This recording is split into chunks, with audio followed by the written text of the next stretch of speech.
Hello, hello. I don't know how. I don't know how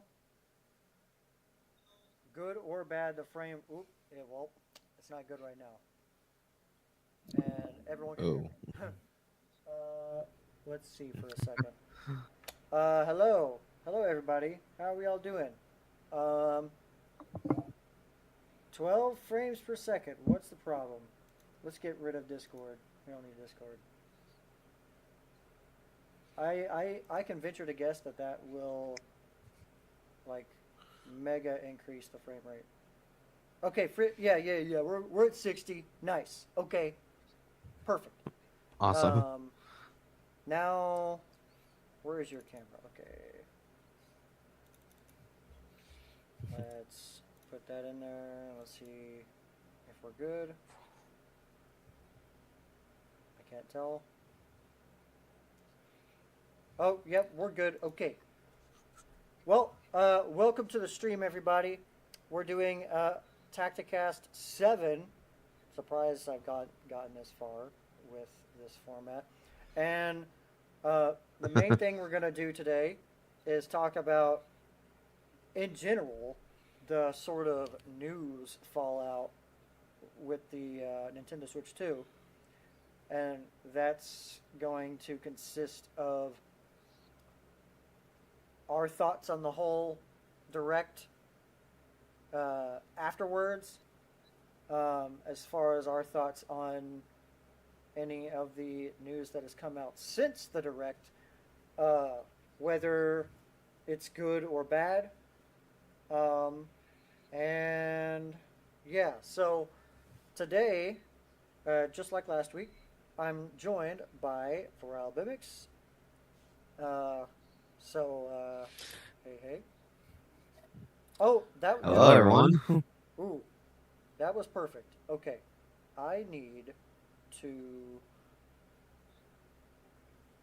somehow mute. I think we had this problem last week, so I need to somehow mute the video feed, but keep your audio feed. Let's see. Let's try this. Hello? Can I hear you? Nope, I cannot hear you. How did you do it last time? Were you? I literally had to open it on a separate browser, essentially, and then I actually separated the two browsers into different sources, essentially. So pretty much like it's only capturing one browser and not the other, pretty much. That's how I had it. Interesting. Yeah. So if you want, like, you can show me your OBS real quick. I'll guide you through that, pretty much. Oh, like by separate browser app, you mean like a separate browser feed in OBS? No, like it's literally just use a different browser, essentially, from like one browser for the video call, pretty much, and then the other browser will be used for just doing whatever else we had in mind. That's it. And then how you actually capture the audio, pretty much, is just captured.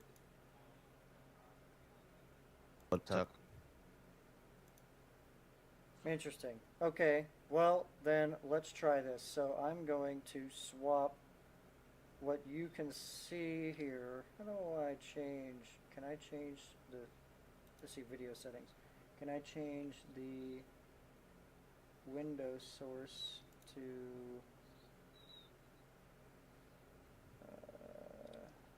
Would OBS virtual camera be?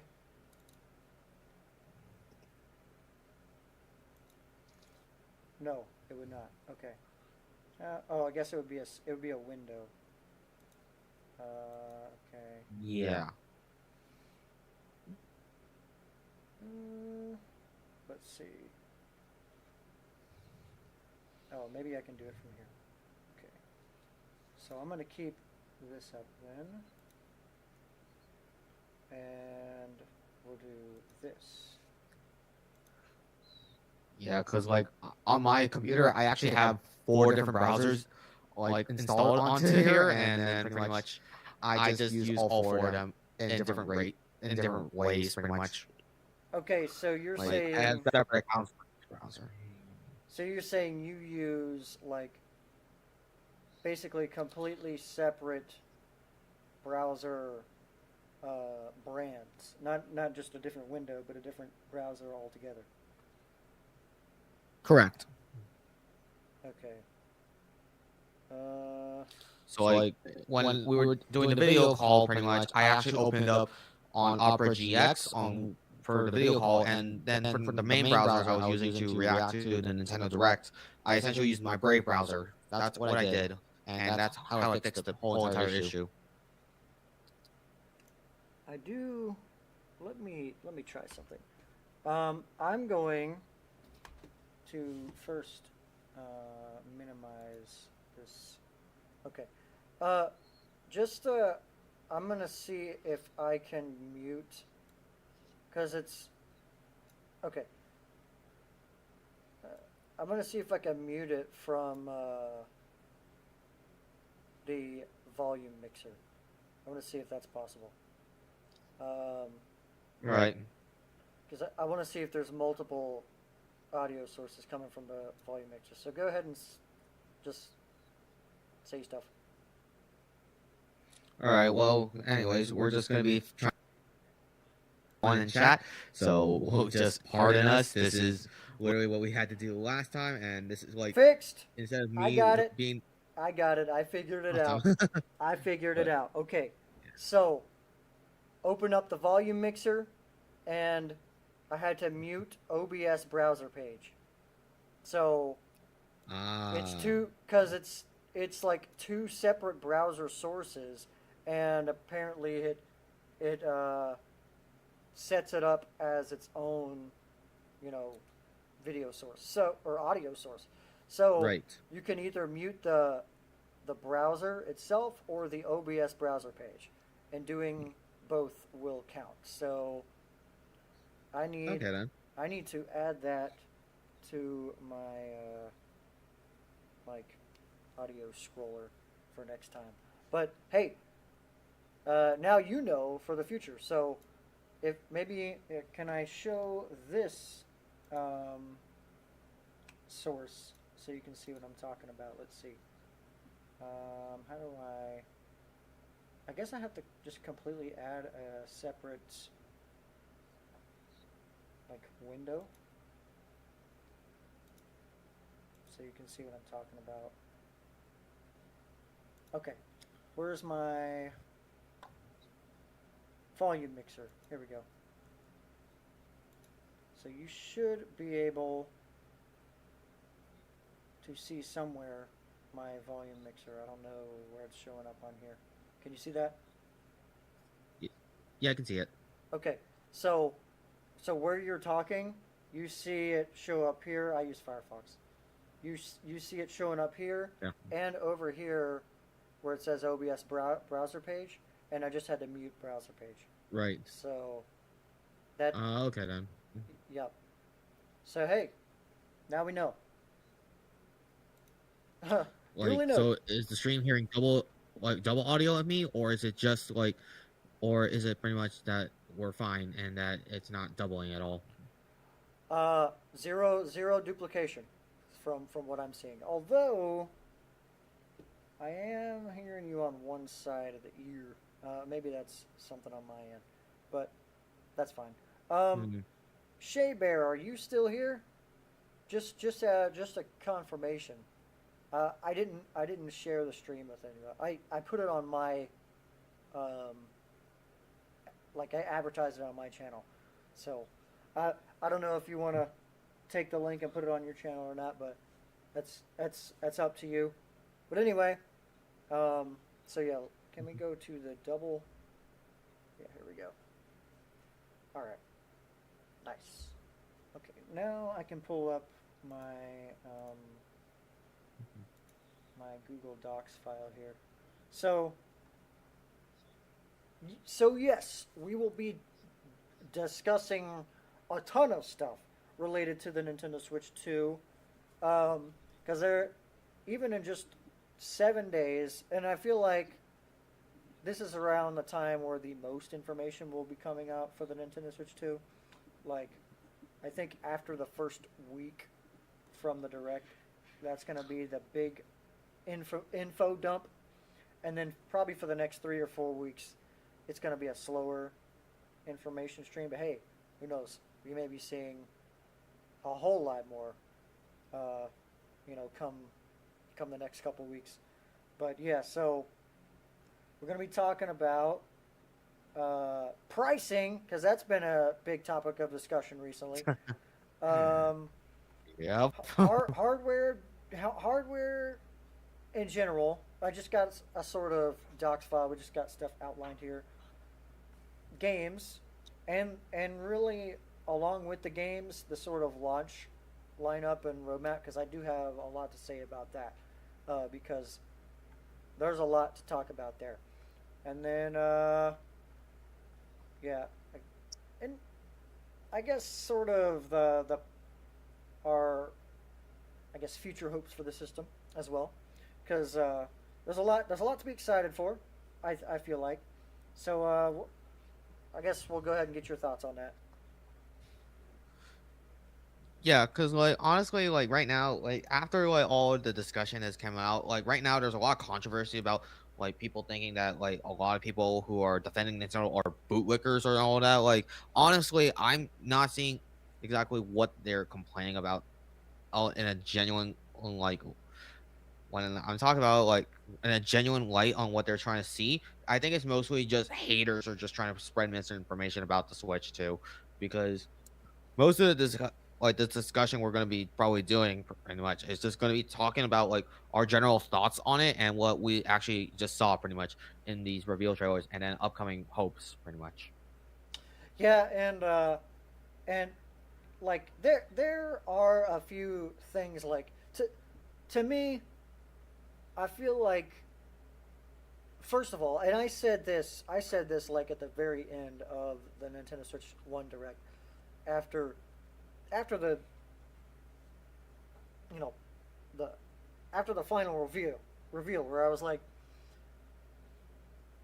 considering they did not mention the price in the Nintendo Direct, I figured right then and there that there's no way this system, first of all, with it being a 4K 120 FPS system just alone, able to run now these massive third party games at a stable resolution and frame rate up to 120 FPS, along with all of the uh, massive improvements over the original Nintendo Switch.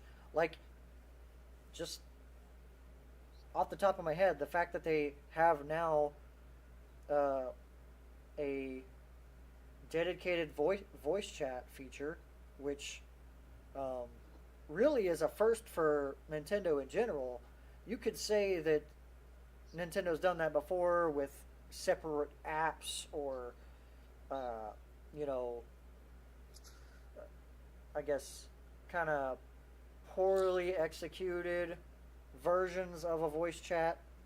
Like you, Yeah. what would you say about that? Technically, technically Nintendo has voice chat back in the Splatoon 1, like back in when Splatoon 2 happened, but more like when we had that, it was very, very weirdly implemented on how they actually did it because you had to get a like specific headset made that was themed around Splatoon that had a audio device, and I'm pretty sure I still have this audio device. I don't know where it is, but essentially what it did was make you plug it into both the headset jack, like the headphone jack in the Nintendo Switch, and then a headphone jack into your phone essentially, eh, and then you would actually connect your like headphones into this like device, and then you would have your voice chat like that essentially. Yeah, I think I It was remember that. very weird when they had the Nintendo Switch on, like with the Nintendo Online app. It was so weird, and there were many problems with that. But let's, I'll let back you talk for a little bit about it. Well, yeah, the thing I remember that too because I just remember it like to me the fact that they had to make this it was like a device. It was a device that sort of combined all the audio sources into one, and then you would uh, basically output all like three different audio sources to your phone or something like that, so you could do all three at once. But it was just a convoluted mess of wires and connectors and all that. And by the time you had everything and the thing is, you know, by that time, iPhone iPhones dropped the headphone jack, so that's another dongle you would have needed to connect a headphone jack to your iPhone. Uh, so it was an even more convoluted mess of wires Yeah. and just weird things that you had to do. And the thing is, after all of that convoluted mess, you still could really only use it in Splatoon. So like, and thankfully, it seems like this generation, like just this system in general, is like uh, the the case of like the tortoise and the hare or something like that. Like just to throw you know a weird analogy to it, but it's literally like Nintendo. You know, everyone has been expecting Nintendo to kind of drop the ball with a lot of things, and so you have like Sony and Microsoft kind of chugging along with the. Honestly, they're not even really competing with each other anymore, which is the sad thing on their part because I think them competing with each other kind of made Nintendo. I don't know, kind of special, and they've always been special, but now with them slowly chugging along, all of a sudden, and I thought about this too after the direct. Everyone's been paying attention to Sony and Microsoft and to a similar extent PC, to where they didn't even consider the possibility of Nintendo being like, actually, we're about to like blow the industry up with this new system, and yeah, I would say. Like they're not only going to catch up, but they're going to make it so all these other systems are now going to have to play catch up in their own ways. Especially things like the Steam Deck, because I think the Steam Deck is where we're going to see the next iteration. What do you think about that? Yeah, like right now, people are just trying to like say that Nintendo is just losing out to the Steam Deck, and that the Steam Deck like is just beating Nintendo right now. Like, I am genuinely just shocked that people are saying this because, like, what we've seen with the Steam Deck, and I love seeing like how the Steam Deck works. Right now, its power is actually underwhelming in comparison to Nintendo's. Like Nintendo Switch 2's power is just straight up like beating the Steam Deck's by far. Like more than just like in computing power. It's like got a higher frame rate. It's got a massive amount, like it's got a massive library, not just like your normal PC game library. Because pretty much what the Steam Deck essentially is at the moment, it's just like a handheld PC to play Steam games on the go or PC games in general on the go. Which, to be fair, it's not a bad thing, but that's all it primarily is the problem. Which means, like, sure, laptops exist, which happen to be the more or generally understood reason why people would get it pretty much. Like, the Steam Deck is just primarily meant for playing games, essentially. So, like, Yeah, what's the point of it, you know? yeah. Well, and I think there's this sort of uh, what would you say, misconception about the Steam Deck that you know all of the buzz you see going around about the Steam Deck is coming from people who are like in the know of all of the things, like all the people that are buying the Steam Deck are people that are like online all the time. You're not going to Right. Best Buy, to Walmart, to GameStop to buy a Steam Deck. You're ordering it online. So there's this misconception from all these people online that are like, "Oh, the Steam Deck is this mega selling system." When you look at the like lifetime sales of the Steam Deck, it's like 3 million, 4 million, maybe. And Right. like I don't know, maybe that's making Valve a lot of money because I don't know, maybe they're not necessarily in the console manufacturing business. But you compare that to the Switch, which is sold if you compare that to the worst selling system right now, which is the Xbox One or Series X, even that's outpacing the Steam Deck. Um, Yeah, like obviously we all know that 3 million is not a number to scoff at in terms of like sales, but when we're comparing it to like the other platforms right now, that's a literal like that's a big difference between the two. Like everyone knows that obviously 3 million is nothing compared to 150 million essentially. Yeah, of course. And so, with that said, like this is where like Nintendo comes in, because like not only now, not only because that was it. Like people saw that, or I guess the Nintendo Switch as well. The excuse for the Nintendo Switch is that it has the big first party games that everyone likes. But now here comes the Nintendo Switch 2, which not only has all the first party games that everyone likes, but now it's going to have all the third party games that everyone likes, and it's going to be more powerful than the Nintendo or than the Steam Deck. So now Steam Deck, and it's going to have mouse controls, which the Steam Deck does not have, which is also going to be a draw to it, and also unlike the Steam Deck. Now, again, just to reiterate, I don't know exactly the process of connecting your Steam Deck, because I know it's possible to connect your Steam Deck to like your TV or something like that. But with the Nintendo Switch 2, dock, done. And to my knowledge, at least right now, the Nintendo Switch 2 will be slightly more expensive than the Steam Deck. But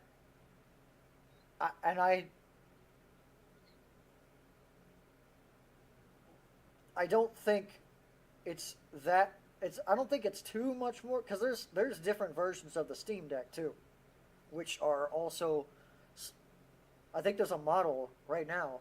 If maybe I can pull this up. I think there's a model right now. Steam Deck model price. Oh, whoops, wrong wrong keyboard. I got two different keyboards up here. Deck models. Just want to see a comparison here. Right. Oh yeah, so the different models come with different storages. Okay. So can you go to? Yeah, and Go ahead. While I'm looking up. like as I was gonna say, like pretty much there's also like the different models also have different screens essentially. Like we got the cheapest model, which has an LCD screen, which is the same as Nintendo's right now, and then we got obviously the higher end models, which have an OLED screen. Which I'm gonna be completely honest, it's not that big of a deal comparing the two. Honestly, like it's nice that it's OLED and like obviously OLED is better than LCD, but at the end of the day, okay, those it's not really gonna matter that much, honestly. As long as we pretty much get a visually beautiful screen, and like really we don't really mind like what kind of like screen technology it used, as long as it's pretty much good. Yeah, and the thing is, like, because I've seen people, have honestly BS complaints about, well, if the Switch 2 comes out and it doesn't have OLED, I ain't buying it. And it's like, first of all, before the Nintendo Switch OLED and really the Steam Deck, that wasn't even in the conversation. Like no one was talking about OLED screens Right. until then. And now, all of a sudden, OLED comes out, and to me, the Nintendo Switch OLED was only, other than the fact that it came with a dock that had an Ethernet port, the only draw to the Nintendo Switch OLED, in my opinion, was the fact that if you played games on the go very often, not only did you have an OLED screen, but you had a bigger screen. So Right. to me, that was like, if you wanted to play your games on the go more often, but also still be able to dock it, then you get the OLED. But if you're playing mostly in console format, just get the regular Switch, because you're not going to gain much by getting the OLED, unless you need the Ethernet port, which you could still get an adapter for. Not that the adapter would help much, but it's a minor upgrade to get the OLED. But yeah, so just out of curiosity, what did you what like website did you look at to see that? So I could show that to the folks And Like I am actually on the actual Deck oh, website here. I'll link. I'll send it. Yeah, oh yeah, I'll yeah, I link it got it. to you right now. Give me a sec. Store Yeah, dot just go literally to the steampower.com. actual. Yep. All right. So wait, where's the? You can just scroll down and pretty much you'll see it. Oh, okay, yeah, yeah. There you go. So yeah, the 256 LCD is $399. So that's what people were expecting the Switch to be. And the thing is, okay, this is a great comparison. Okay, number one, look at the resolution on the Steam Deck right now on just the Exactly. on just the screen, 1280 by 800. That's not even 1080. Not 1080p, but also another thing we want to mention: this thing is only a 60 hertz refresh rate. Remember, the Switch 2 can go up to 120. Correct. Like, and that's obviously that's like a big jump. Yeah. Okay. That's for okay. I will say so. The cheapest model, 60 hertz. The next most expensive model, which is by the way $100 more expensive than the Switch 2, only goes up to 90, and then the next one up doesn't even increase from 90. So it maxes out at 90 hertz. Really, the only even the screen, it's the Nintendo Switch 2 has a 7.9 inch screen, right? I didn't write that down. Did we see that? I believe so. Yeah, because I'm pretty sure. Yeah, we did. It went up like a whole inch from the regular Nintendo Switch. And from all three models, it's still 1280 by 800 for all three models. So you're not even getting 1080p resolution for either ones. Which Right. And all three, like you go from $400 basically up $150 more for the next best thing, which really the only thing that the second, like the more expensive model has over the Switch is more storage. That's the only thing I can see here that has more, something better than the Switch. But at that point, like you can get even a micro SD Express for much less than $150, or much less than $100. Right. So, and easily reach that 512 gigabyte, mark. You could even reach that 1 terabyte mark. Oh, just so because I don't think anyone could I don't think anyone can see. Yeah, okay. Now people in chat can see. Yeah, I don't. Yeah. I don't even think it'll cost $100 to get to the 1 terabyte. Maybe to 1 terabyte, but definitely not to 512. And that's on top of the 256 that's already going to come with the system. But yeah. Right. Yeah. Go ahead. I've been talking my. No, because like I definitely agree. Because like we're like every single person complaining about like that the Switches cost too much. Like we're talking about a system that is portable, sure, but at the same time, these are like these are pretty much 1920 by 1080p like natively on its own, and then it has 120 hertz or pretty much 120 frames per second. Yet no one's actually brought up the fact that the Steam Deck, which people keep comparing to this a lot, just doesn't even support 120. Everyone just keeps dogging on it for no reason other than just wanting to hate on Nintendo. And we've seen that these specs that Nintendo has released are much more powerful, especially considering that a lot of the games that are coming out soon, like for example Street Fighter 5, right? That was a game that's on PlayStation 5. And that game is running very well on Nintendo Switch 2. People have actually been comparing the graphics to it, and they said that the graphics look very good on that thing. So it's clear that we actually have a very powerful system on our hands. The fact that it's being sold for $450, that's just wow, we get this much power for this price? Why would we not enjoy that at this point? Unless you're that much of a hater, then there's no real reason to just you don't have a valid enough reason to say that these specs aren't exactly enough to warrant like at least some kind of price increase that like from the original Nintendo Switch, you know? Well, at the very least, I think the specs alone and the fact that it's the specs alone, the the power it has over the Steam Deck, just raw power.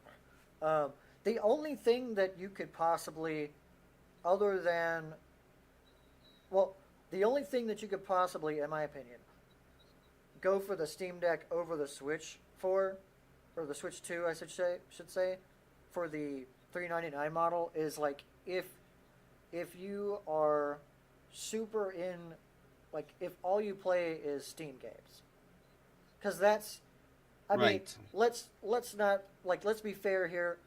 The the Steam library is like mega massive, but let's also not pretend like everyone who owns a Steam Deck is playing every game on Steam.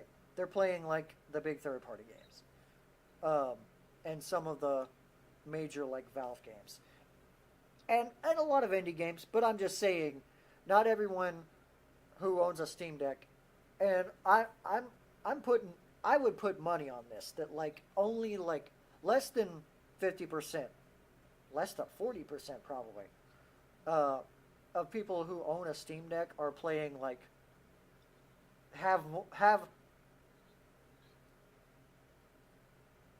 even close to 100 games on the system that they play on a regular basis. Right.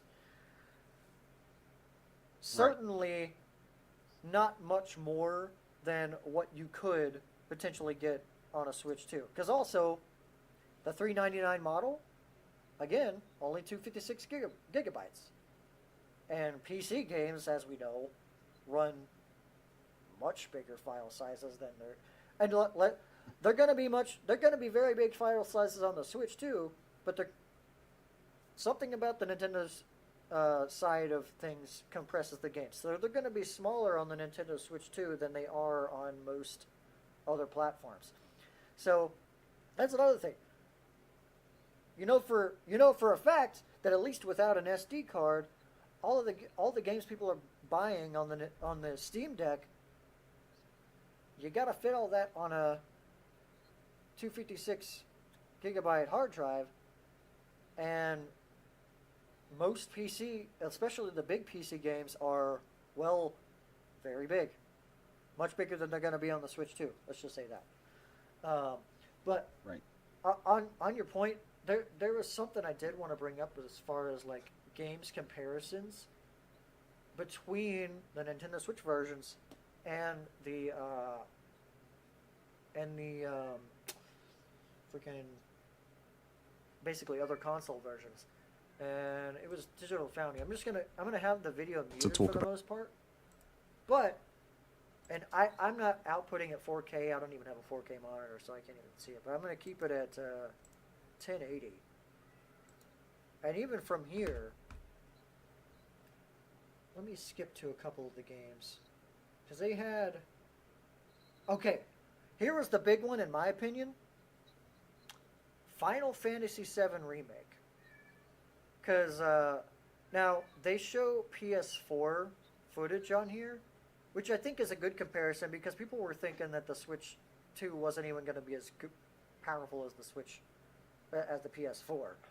But I think Right. I think it would have been nice if they showed PS5 comparison too, just to see how. Because I do expect it's going to be less powerful than the PS5, but I would have liked to see how close it got, you know. But so I don't know if you can see here. I'm trying to get to a point in the video where where it actually shows the footage here.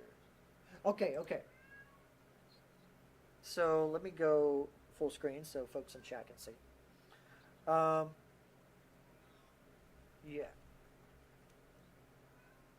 Oh, you got the stream running on the phone, or what's going on? No, like I'm just trying to get like pull it up pretty much. That's all. Okay.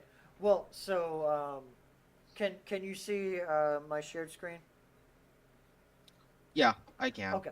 I'm not sure if I can hear it though, but That's I got it muted. But so yeah, basically, that's we're fine. showing this is Final Fantasy VII Remake, and keep in mind this is the Intergrade version, which I actually have the Intergrade version downloaded on my PC. I never actually played the game. I just downloaded it on my PC just in case I wanted to play it ever at some point. Which, funnily enough, I downloaded it Right. from the Epic Game Store. Fun fact. Um, but the thing is, the Intergrade version is by default a better version than like the standard remake. So the fact that the Switch is running it at all means it's powerful enough to run it. And uh, let's go here. So the Switch 2 is on the bottom, PS4 is on top. Obviously, we got Right. a lot more intense lighting. Like if you look to the left here, you got just more lights in general on the Switch side as opposed to the PS4 side. But even like trying to see the even on the right side here, we got more Yeah. colors are more vibrant. You could Go ahead. yeah, you could definitely see more of the colors popping out on the Switch 2 compared to the PS4. Yeah, and I'm So trying to see if there's a difference in frame rate here, because I do think the game ran at 30 FPS on the PS4. It looks like they're running it at the same frame rate. Maybe it is a. Okay, so this is the PS or I keep saying this is the Switch 2 version. I guess they're trying to run the same scene. Okay, that's the PS4 version. Okay, so even see even here, I'm paying attention to the bricks here, just to see if there's like a resolution bump. Okay, that's PS4. Okay, this part doesn't look that much different, but everything around, like Cloud himself, definitely looks. Is definitely a general.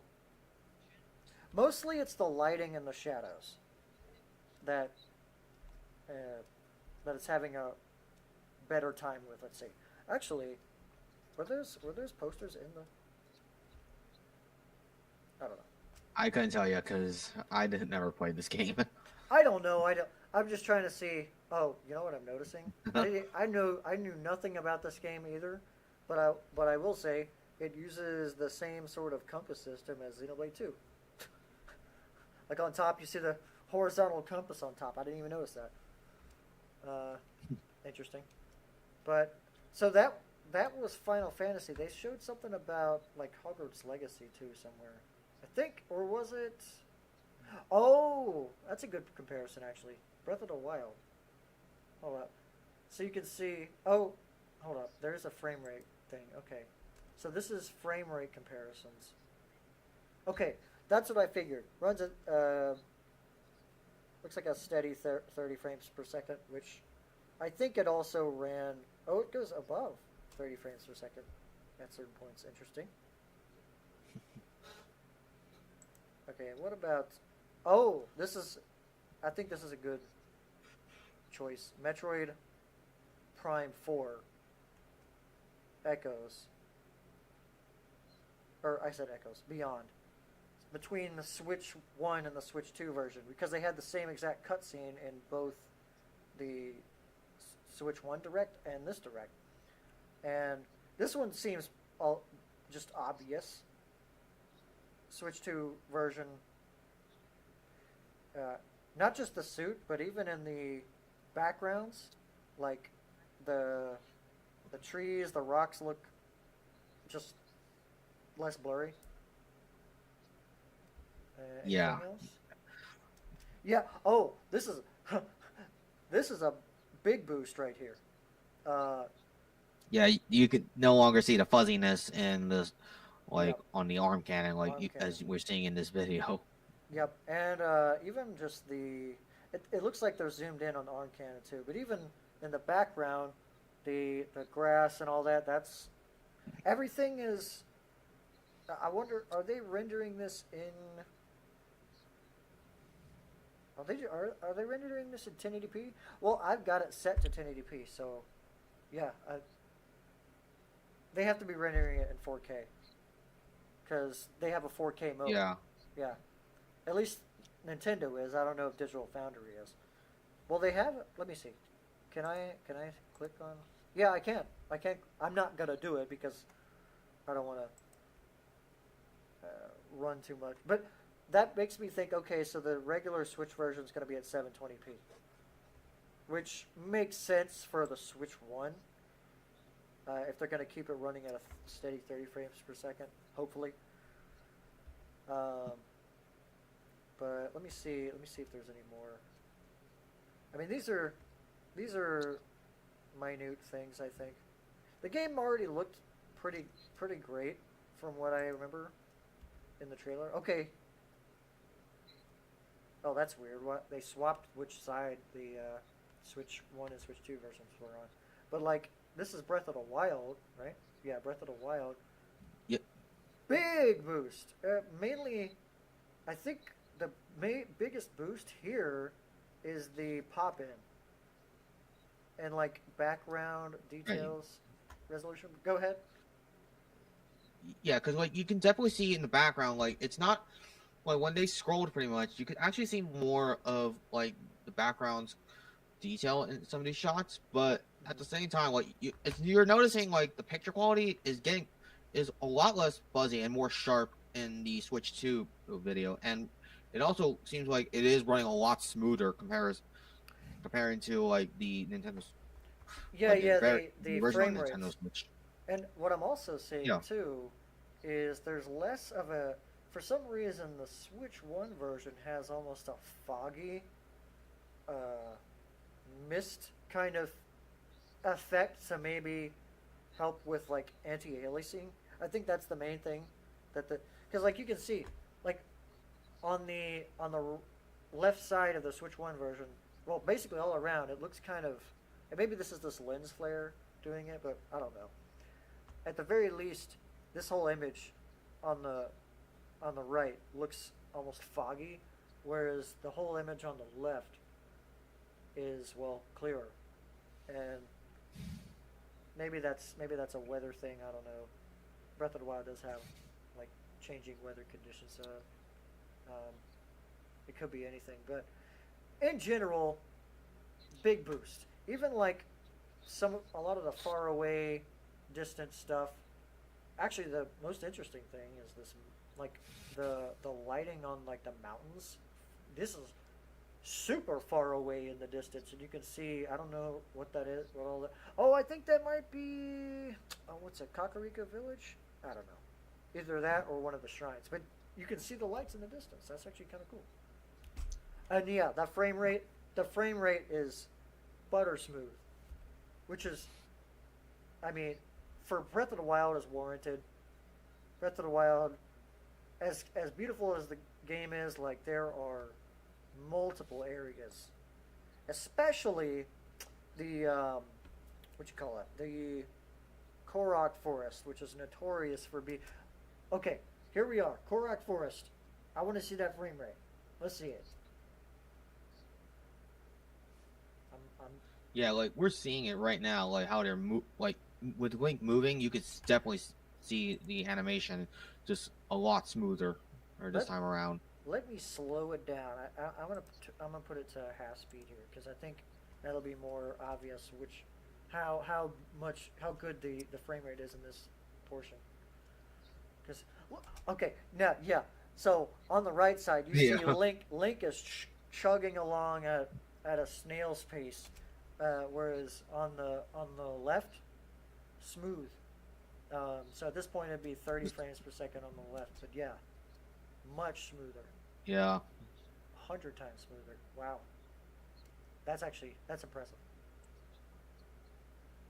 Yeah, this is like it is definitely an upgrade as we can see here. This is just like sure it's a minor detail to some people, but like this is a big difference when you actually get to like you have the feel of it in your hands because at 30 PS, like it's playable, but you feel like you can definitely feel the sluggishness at times. Yeah, and especially like because you gotta also think handheld system, right? It actually runs even worse Yep. in handheld mode, um, which is ironic because I think it runs at a lower resolution in handheld. Yeah, 720. Um, so you'd think it at least runs smoother, but it does not. um, but Yeah.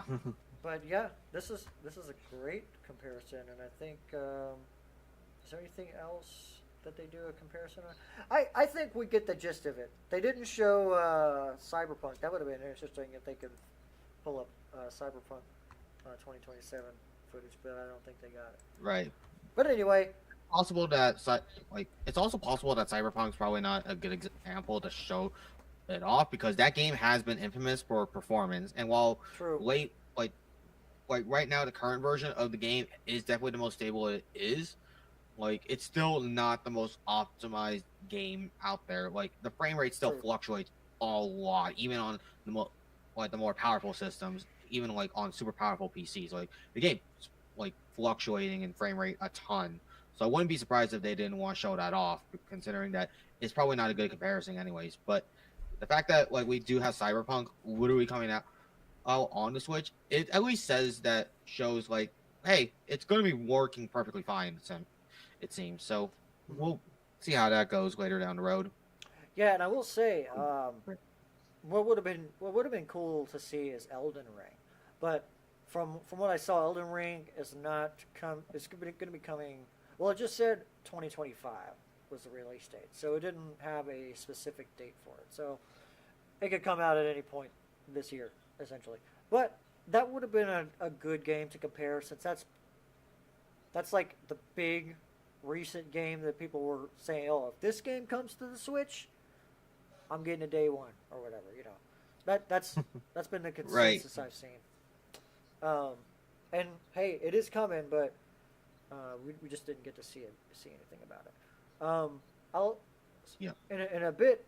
I'm gonna kind of segue to sort of the talks about pricing on other things other than the Switch, because in general, I think for what you get in the system, and the thing is, like, uh, one of the comments I've also heard from an unnamed individual, but it's the same individual who's been saying it. It's like people have all, for the longest time, really, people have looked at Nintendo consoles as the cheap alternative for a very long time, even going back as far as the GameCube, because even as the GameCube was a powerhouse in its time, uh, it was more powerful than the PS2, slightly less powerful than the Xbox, but the GameCube had like um, the GameCube had the Xbox level graphics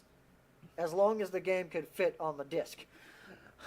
So as long as the game could fit on the disc, it could look as good as the Xbox version.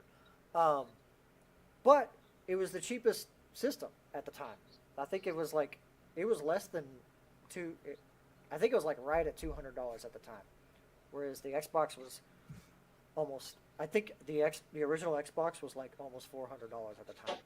Like they sold that game as if you were buying a computer, which maybe at the time it maybe felt like that, but then the Wii, especially in comparison to the PS3, mega cheap, the cheap alternative, and even the Wii U versus the Xbox One and PlayStation 4, the gamepad kind of added more. The gamepad was the thing that made it cost as much as it did. But even then, it was still slightly cheaper. But I look at, and then the Switch was still the Switch was still cheaper at the time than the Xbox One. I guess at that time too, the Xbox One X had just come out, and the PS4 Pro. And so, by those standards, it was also the cheaper model. But my thoughts on that was like, they were cheaper because they were, one, less powerful, at least from the Wii onward. One, they were less powerful, and two, I would say they, at least before the Wii U, they the price, or I guess the cost for them to develop games wasn't that expensive yet, because at least in the Wii's case and before that, they weren't doing HD games at the time, whereas Xbox, PlayStation, they were doing HD, and HD would have cost more money to do in their case. The Wii U was their first real foray into HD gaming, so I would venture to guess they didn't understand the cost of HD development until until the Switch came out, where they were kind of forced into, okay, we got to start making some more higher fidelity games. But now that we have the Switch 2 is still the cheapest home console on the market, because you still have the PS5. I guess if you don't count the Xbox Series S. How much is the Series S? Is it $450, or is it? I don't know. Let me check. Let's see, the Series S, which is still being sold. Let's see, that is apparently $300. There's for the 512 gigabyte model, and then it's $350 for the 1 terabyte model. But that's an all digital version, mind you. That's the thing. The thing about the Xbox One, or I keep saying the One. Xbox, stop naming your consoles like idiotically. Anyway, the Series S. That's the thing with the Series S, is it's all digital, so there's no going to the store and buying games. You have to put the entire game on your system, which really only allows so much room for games. And the games for the Xbox platform are going to obviously be much bigger than, say, Switch games. Switch 2 games. Right. Yep. Because I would venture to guess the games coming to the Xbox platforms are virtually the same size as they would be on a PC, right? As far as like raw file size. Maybe a small difference based on whether you can implement 4K, the highest level of settings on the highest end PCs. But like already the Series X and PS5 they're in competition with PC as far as power goes, with like mid-range, I guess current gen mid-range PC power, right? So the file sizes are comparable. But anyway, yeah, with the Series S being cheaper, like I could see if the Switch was digital only, then it would make sense for it to be cheaper. Obviously, it's not. There's still physical cartridges. There's another caveat with that. Right. Go ahead. I've been talking a little bit. No, because definitely when you mentioned if the Switch 2 was pretty much going to be digital only, then there is reason to argue that it should have been cheaper. But the fact that it isn't, it comes with that we can put in physical media into it still, and it's there's it's surprisingly that the price has been at this range. I was expecting it to be around 500 as well. I could see it being 500, to be honest. Yeah, I think when they announced it. True. I think at 500 you could argue would be pushing it a little bit. A bit more. I think 450 is right where that's where they should keep it. 450 is like Right. right 450 is right where they could keep it for the future when they have a because I guarantee you we're going to see a switch to OLED and maybe that I don't know I think that would be in the 500 range and then maybe a switch to light or a miniature whatever they're going to call it the light that would be in the $400 range. That and I'm also like spitballing here. Hi, Joseph. Welcome to the stream. I'm also spitballing here that the Switch 2 Lite will probably be the same size as the normal Switch. That would be funny. If it's like Right. the same size to where you could probably fit it in a Switch 1 dock, but it just won't connect. You know? Yeah. But, so, I kind of want to move on slightly from the Switch 2 price of the console. It's keep it on the pricing conversation here. In my opinion, the biggest like problems, like I think people are overreacting with the Switch price, the console Switch price.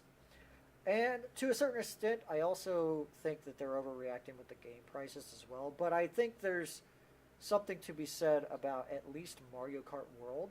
Now, I do have I have one point.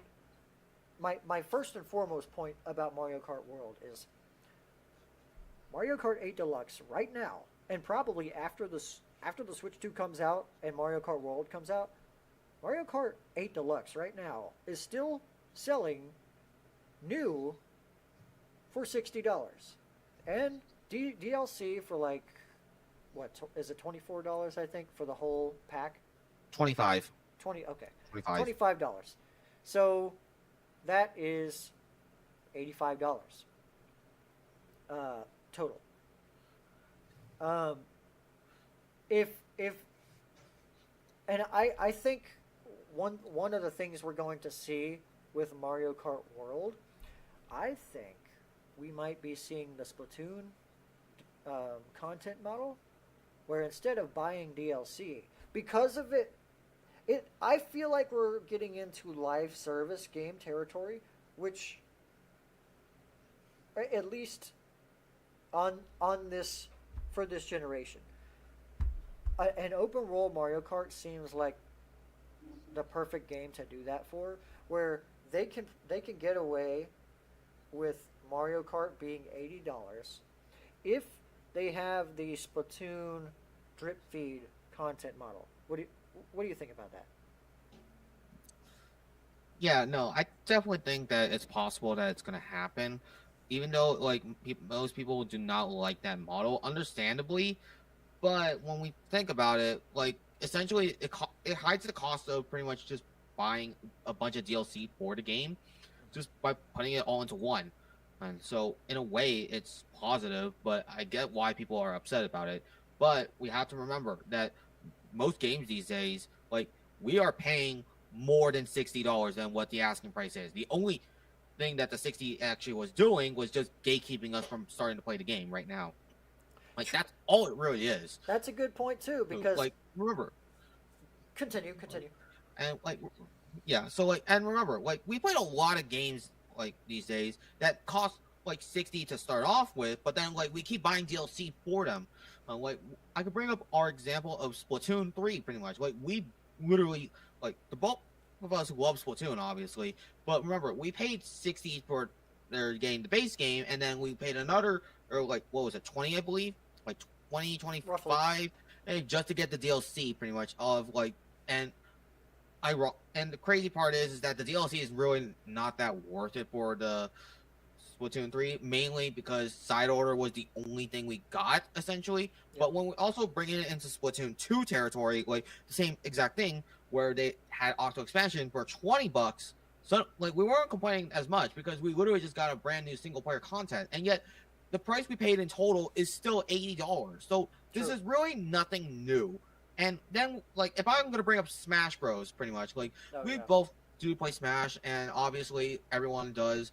like who's probably watching this or like is listening to us, like anyone who's probably has a Switch, just play Smash in general.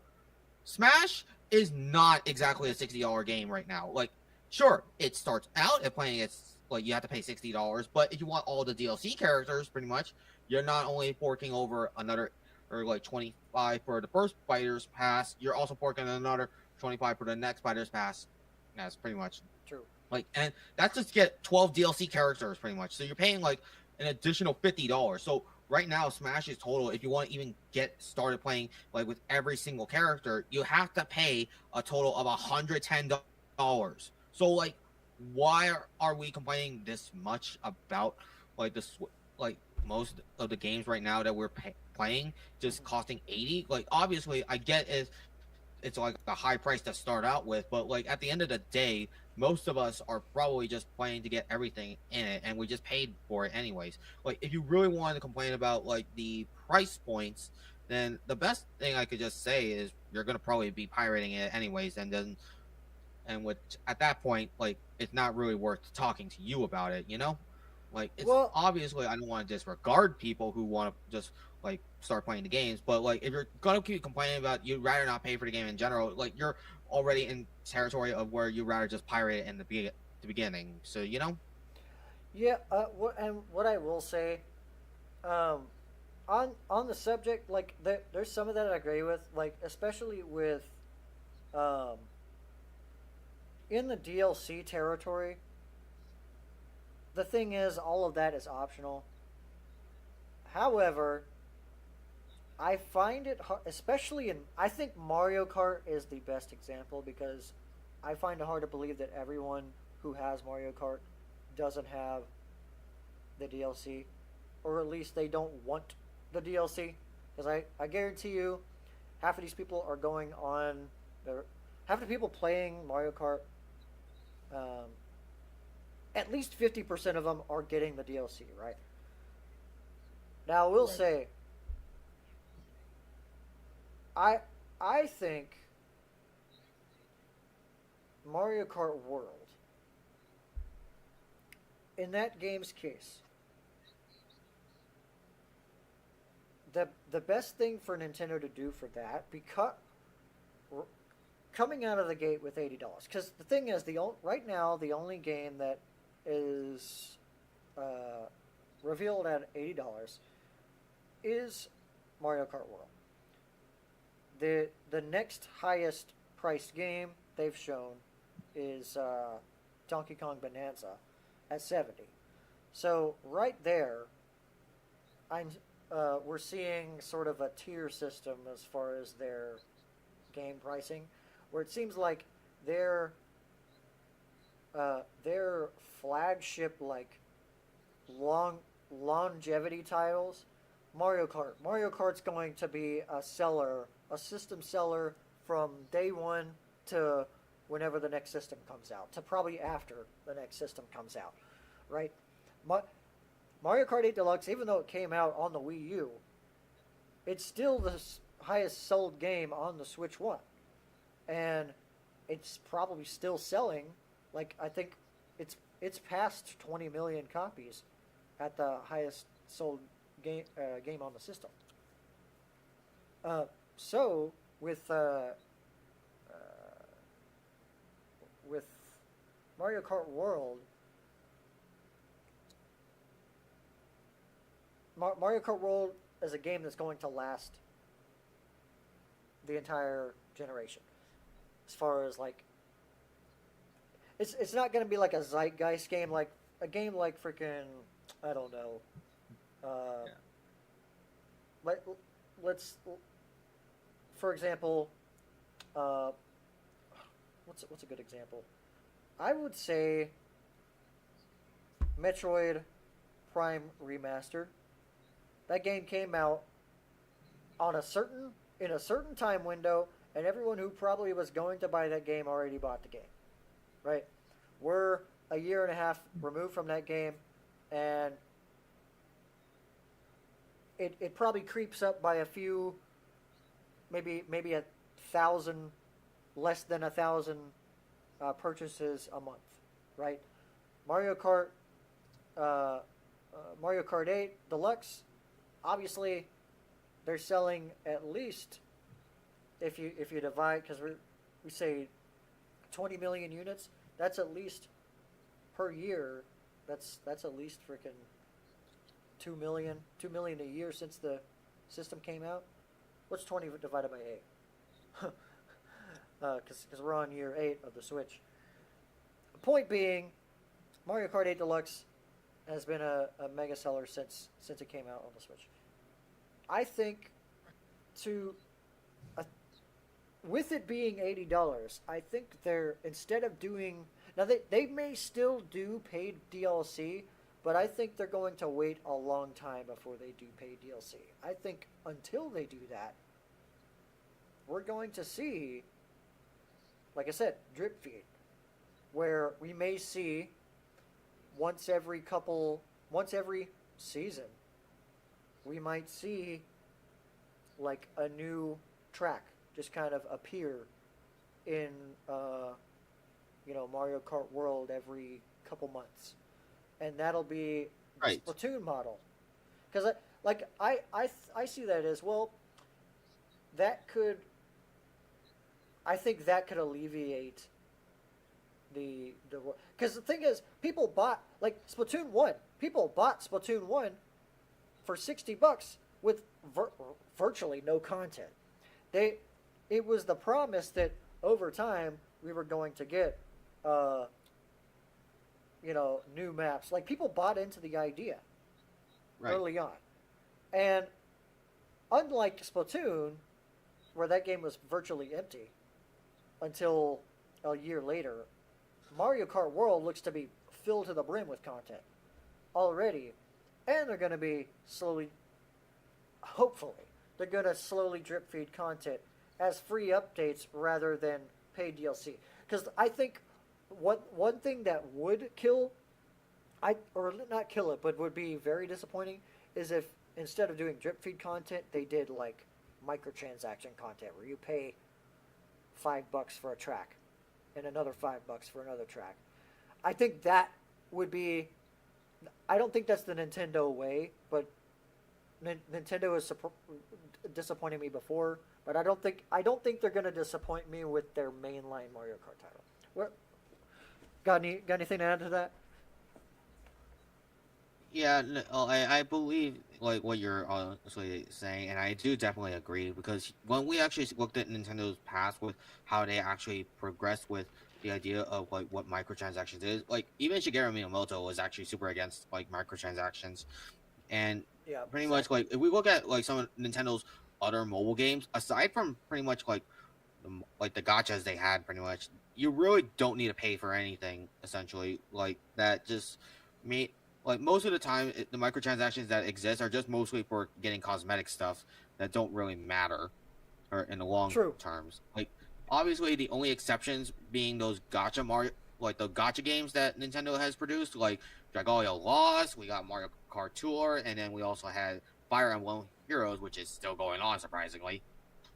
I mean, but other than those, like, haven't seen, like, any microtransactions go into like a major Nintendo property that is as bad as some of the like other other big name games that we have seen already in the past. Like, I think the closest we got essentially, aside from like the mobile game, like the mobile titles, probably I would say is what was it again?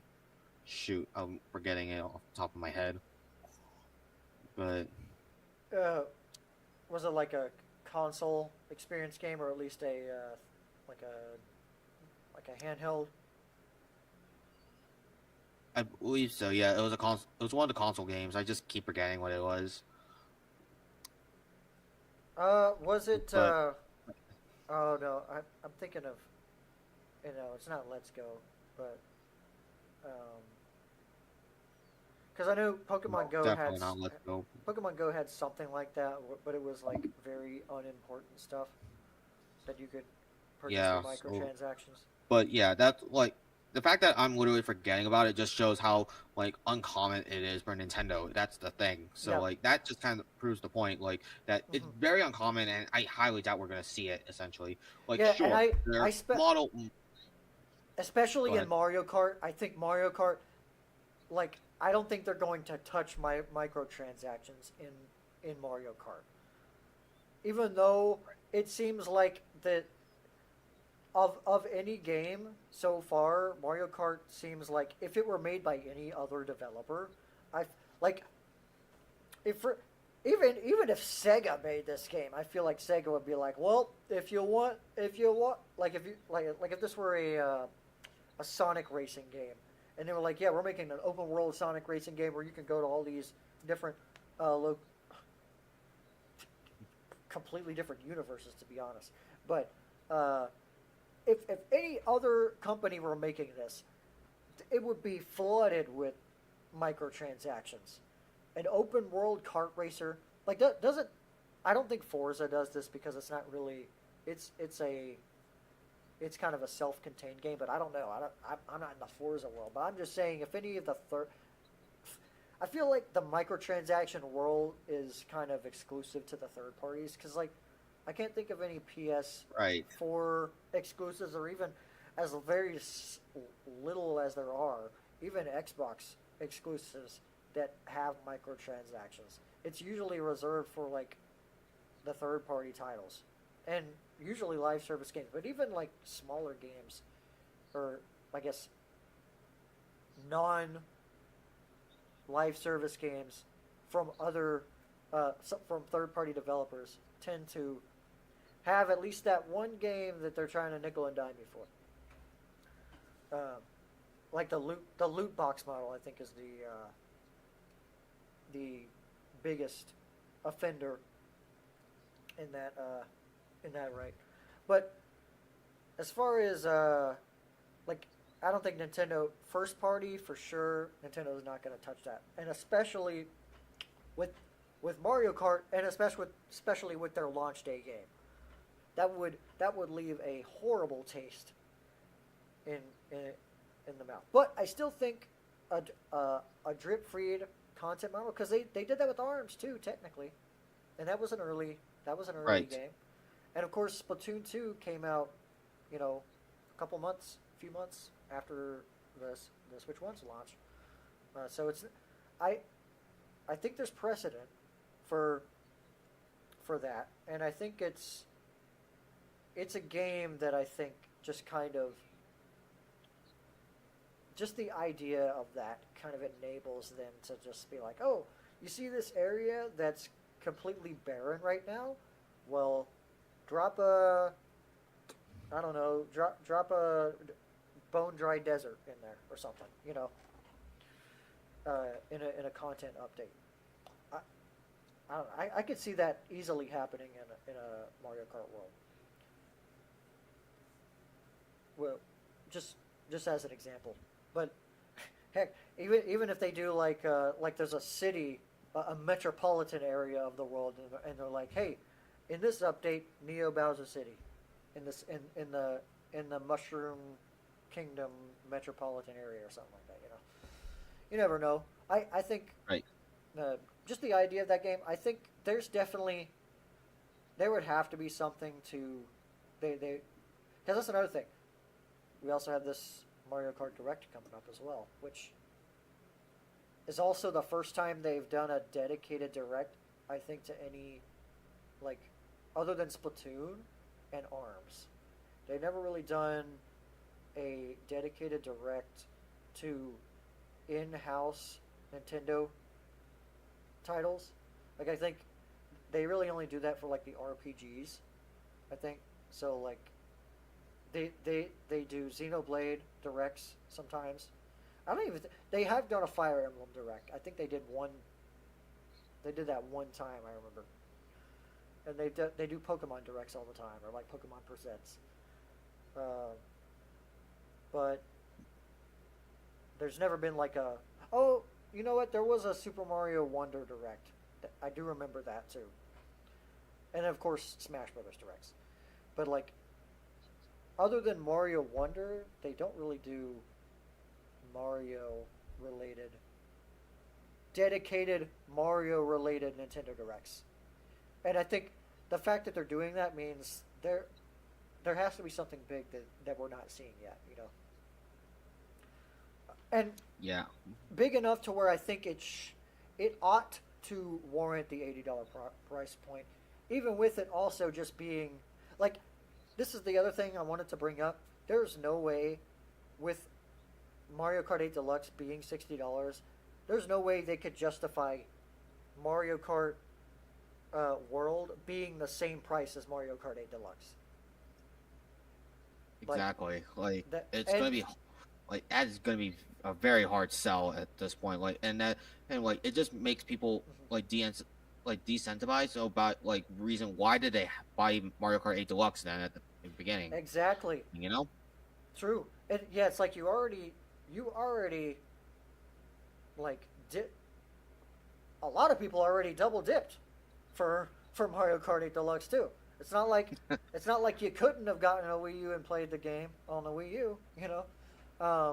So Exactly. anyway, um, I think we could kind of move on. There was a sort of fear that and I don't want to get too far into this because we're getting into like political territory. Obviously, I don't want to talk about that. But there was a fear that the tariff situation would affect the pre-order situation. But literally today, the terror situation just kind of, in its own way, got resolved, I guess. And very likely within the next 24 hours, the pre-orders are either going to go back up or they're going to do some sort of announcement about pre-orders. And also to add to that, Nintendo has moved, or they have a new production facility. I don't know if they've just, I forget. I do remember hearing about this, that they're either making or they have made a production facility in Vietnam, which means the China tariff situation won't affect Nintendo's production of it if they ship them from Vietnam, to my understanding. At least right now. I don't know if the tariff Right. situation is going to change. Um, but yeah. Anyway, on that note, like uh, so far as we know, the release date hasn't changed and the price hasn't changed. Uh, if they change it now, then there'll be a problem. I think there'll be a problem. But I think we're still locked in at four like 450 with a pre-order opening imminent. So yeah. Yeah. Like it's because like obviously the tariffs definitely are gonna suck to deal with, but at the end of the day, like right now what we have seen is that the tariffs actually have been delayed on like when they actually start. So any items that were pretty much going to be shipped over to like the US essentially aren't going to get hit with a tariff quite yet. Correct. And So that's one positive we're going to have to deal with. it's I mean it's a 90-day tariff delay, and at the uh, which at least going up until launch, that's 3 months. 3 months from now it'll be July. May, June, July. Yeah, mid July, and even then, there's supposedly negotiations going on. So that might even be further resolved through negotiation. So that remains to be seen. So, and I didn't want to dwell on this topic too much because, you know, there's directions that can Yeah, be taken. like we don't want to get Yeah, we don't want to get too yeah, political here. we're not going to get into politics because we're not really politicians, and we rather just keep the politics out of like of our conversations. So yeah, like Correct. we'll only bring up politics if it's pretty much related to what we're talking about specifically. But I do other agree than with that. that, like that stuff, we're not going to bother like talking about because that's not our territory. That's not our not like that's not what we're knowledgeable in. We're gonna avoid that. So yeah, Exactly. let's move on then from that. All right. Well, speaking of, well, not speaking of, but speaking of sort of just the system itself, we'll get on to. I guess we kind of really talked about hardware for the most part. We talked about. So I'm kind of scrolling through the sort of doc here. One thing we didn't talk about is on the hardware side of things, controllers. Um, the main thing I wanted to talk about is kind of something it's just a hope. I didn't see any confirmation or denial of this possibility. The fact that there's going to be a Nintendo GameCube controller, like a NSO specific GameCube controller that's dedicated to NSO GameCube, it also makes me, and presumably with the GameCube games and the way they're made, analog triggers, right? Right. Obviously, if you don't have the GameCube controller, you're going to have to use a Pro controller or Joy-Cons with that.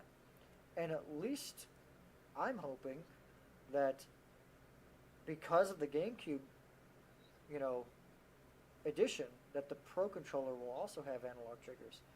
But not only that, I think they're going to reuse. I hope so. I hope anyway. I hope they reuse the analog triggers that the GameCube has, because that was the unique thing about the GameCube controller was it was both analog and digital, where you had like the majority of it was analog until you pressed it, and after you pressed it, then it was digital, which that was a unique thing about the GameCube controller. But I do hope. So far, I haven't seen any confirmation or denial from Nintendo, but hopefully the Pro controller, at least the Pro controller, has analog triggers. I don't think they're going to do that with the Joy-Con 2, considering the lack of space on the device, but that could also be a possibility. Um, is there anything you want to talk about as far as the controllers in general? Well, technically, like what we see like is that they have a model of the Nintendo Switch Pro Controller 2 out already. Yeah, and as far as it looking, it doesn't seem like we are getting analog triggers on them. At least when you literally look at the image, it looks like the actual triggers seem to be the same as the Switch 1 Pro controller. However, I do want to hold out hope, much like you were saying, like on the analog triggers, because remember, we had a console like prior in our entire history that did have something similar to this. And surprisingly, it's not really talked about that often and as much these days. But if anyone remembers the PlayStation 2, a lot of people have remembered that the entire controller had analog inputs for every single input on there, or from the D-pad to even the base buttons and even the triggers. There's and the shoulder buttons in general. Everything had like analog inputs, and it was just based on how much was pressed in. And surprisingly, this isn't actually the only controller at the time that did it. The Xbox controller did the same thing as well. Like the original Xbox controller, I should mind you.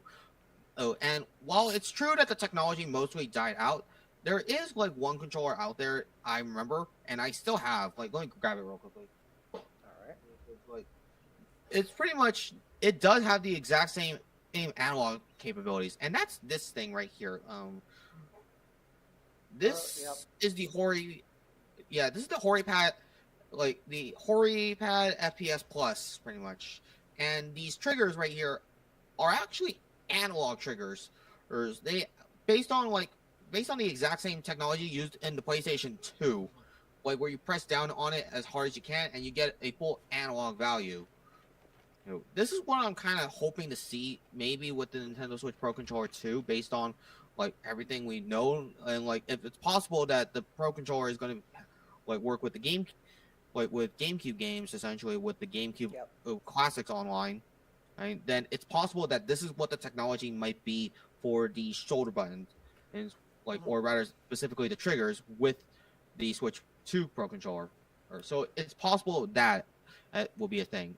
But we can also see that it's possible that the back paddles, pretty much, that are on the Switch 2 Pro controller might be the actual alternative to the analog in a way.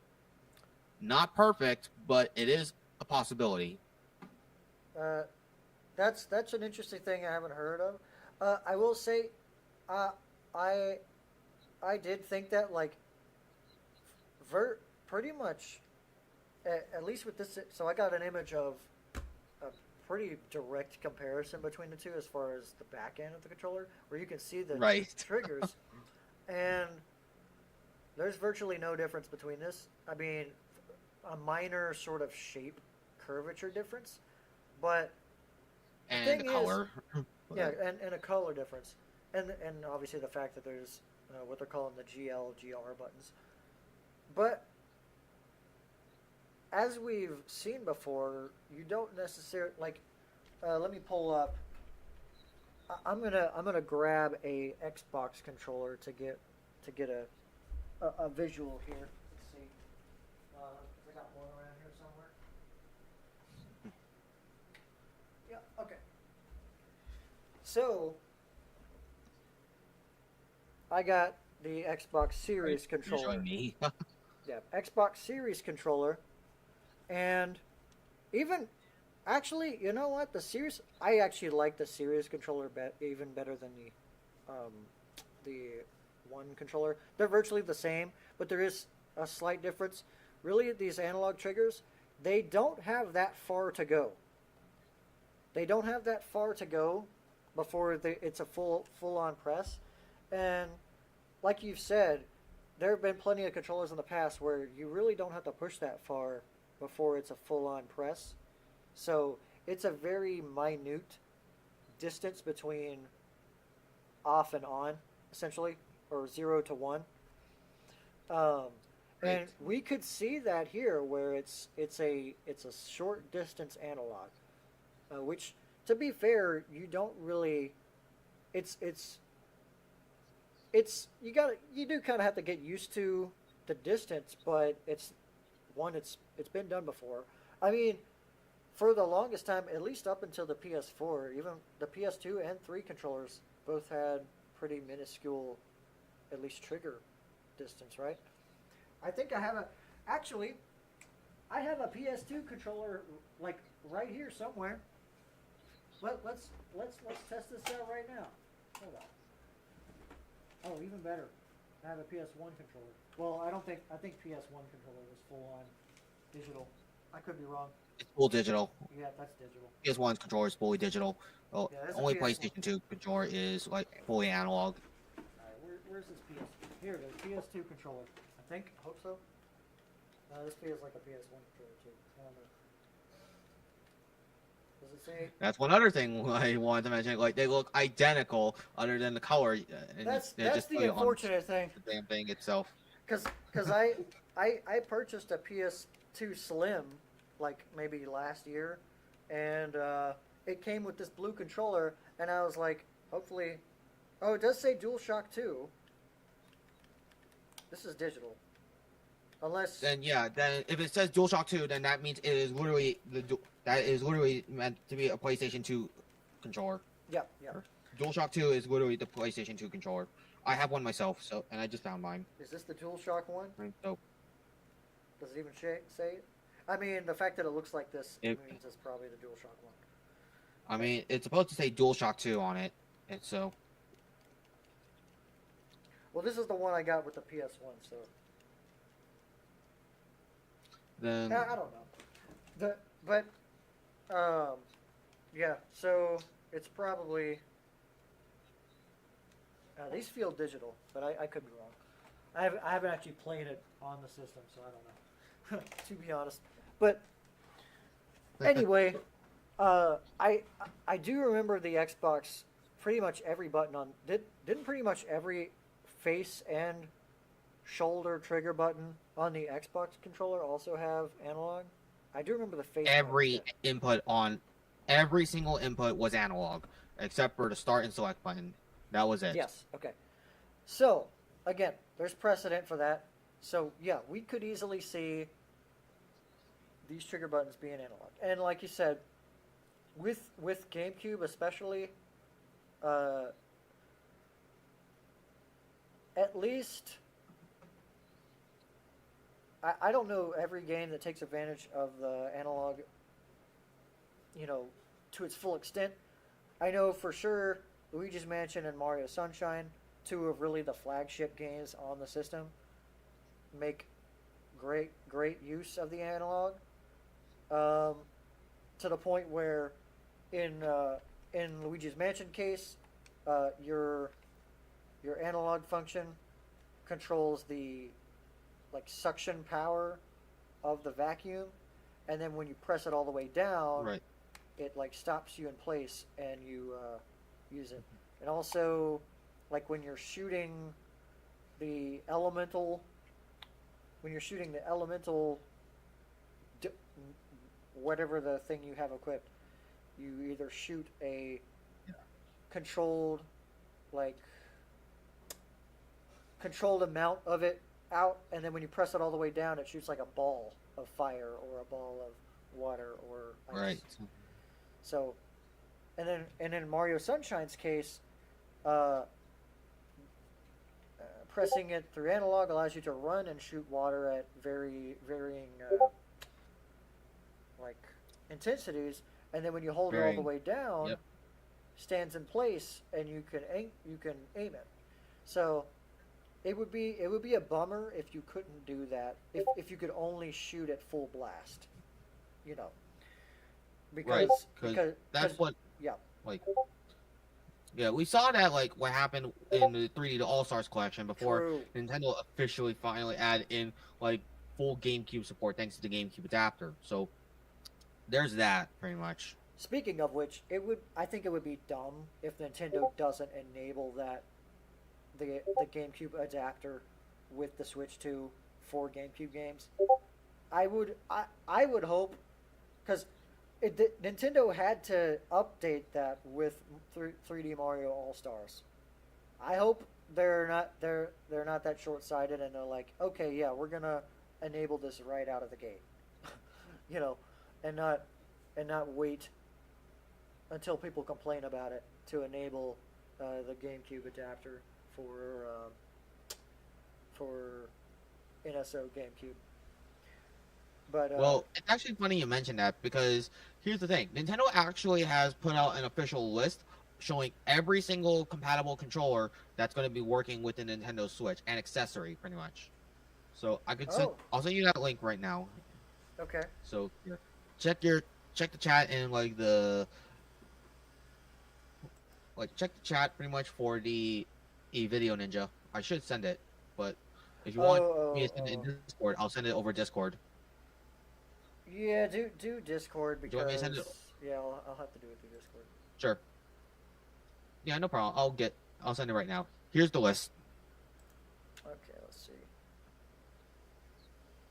So this is Nintendo's official list of every single accessory and controller that's going to be compatible with Nintendo Switch 2. Oh, even the well, I guess they did do a Sega Genesis. Yeah, so literally, basically virtually everything that worked on the Switch 1. Oh no. Okay, so all of these accessories. Yes, I mean, there you have right there on your the GameCube adapter. You talk about. Yeah. Now, personal hot take: I don't like that the GameCube adapter is actually going to be compatible with the Switch 2, primarily as a Smash Bros. TO, where I hate the idea that players need to be provided this thing, and it's the TO's responsibility. I never liked that idea, but that's my personal hot take, and I don't like the GameCube adapter because of it. That's all it is. Like, I love it, my GameCube adapter, don't get me wrong, just not like the idea that I'm required to have it if I want to bring a setup for Smash Bros. Tournaments and assisting with TO stuff, so that's about it. True. I do find it funny that, like, it says the Joy-Con are compatible, but somehow the Joy-Con grip is not compatible, which is kind of funny. It's like, I'm assuming that's possible because they are referring to like that people who are like going to be dumb enough to try like putting the try to Switch put the 2 Switch Joy-Cons into the Joy-Con drip. Well, So you might as well point it out just to call them out. yeah. Well, and it does say it through asterisk, like it says cannot be used with the Joy-Con 2 controllers. And actually, exactly. Interesting they say that because like I was assuming that Ring Fit was not going to work for the Nintendo Switch 2, but the fact that they're showing when playing Nintendo Switch 2, the Ring-Con with Ring Fit Adventure can be, that confirms that Ring Fit is going to come, or is going to be compatible with the Switch 2. Just an interesting bit of trivia there. And any accessory that the Switch Joy-Con could fit in, obviously, there's no need to clarify that. If the Joy-Con works, then all the accessories it can fit in can work. But again... Oh, do you want us to switch over to like the bigger view you have so that you can show it off the page because you're on the tiny view? I just realized that. Yeah. With that point, I did want to also bring up Nintendo Switch 2 Joy-Con grip. This came to my attention through Good Vibes, where supposedly the Nintendo Switch 2 Joy-Con grip, at least the charging grip, is going to have GR and GL buttons. So somehow it's going. Oh yeah. Can I see just an image? Yeah. So we got GL, GR buttons. Now I don't know if are the Joy-Con gonna have these as well, or is this just gonna add it somehow to the Joy-Con? Interesting question, because I don't see any wires or any kind of my assumption, like, go ahead. Like my assumption probably might be that they'll just press down one of the SL and SR buttons on the like Switch 2 Joy-Cons. That's my only assumption, but but yeah, until we actually get our hands on it, we'll probably not have any verification until then. Well, my only rebuttal to that is that the SL and SR buttons are going to be attached to the rail, because that's how they attach, is because the SL and SR buttons are made of metal. So they're gonna be on the rail.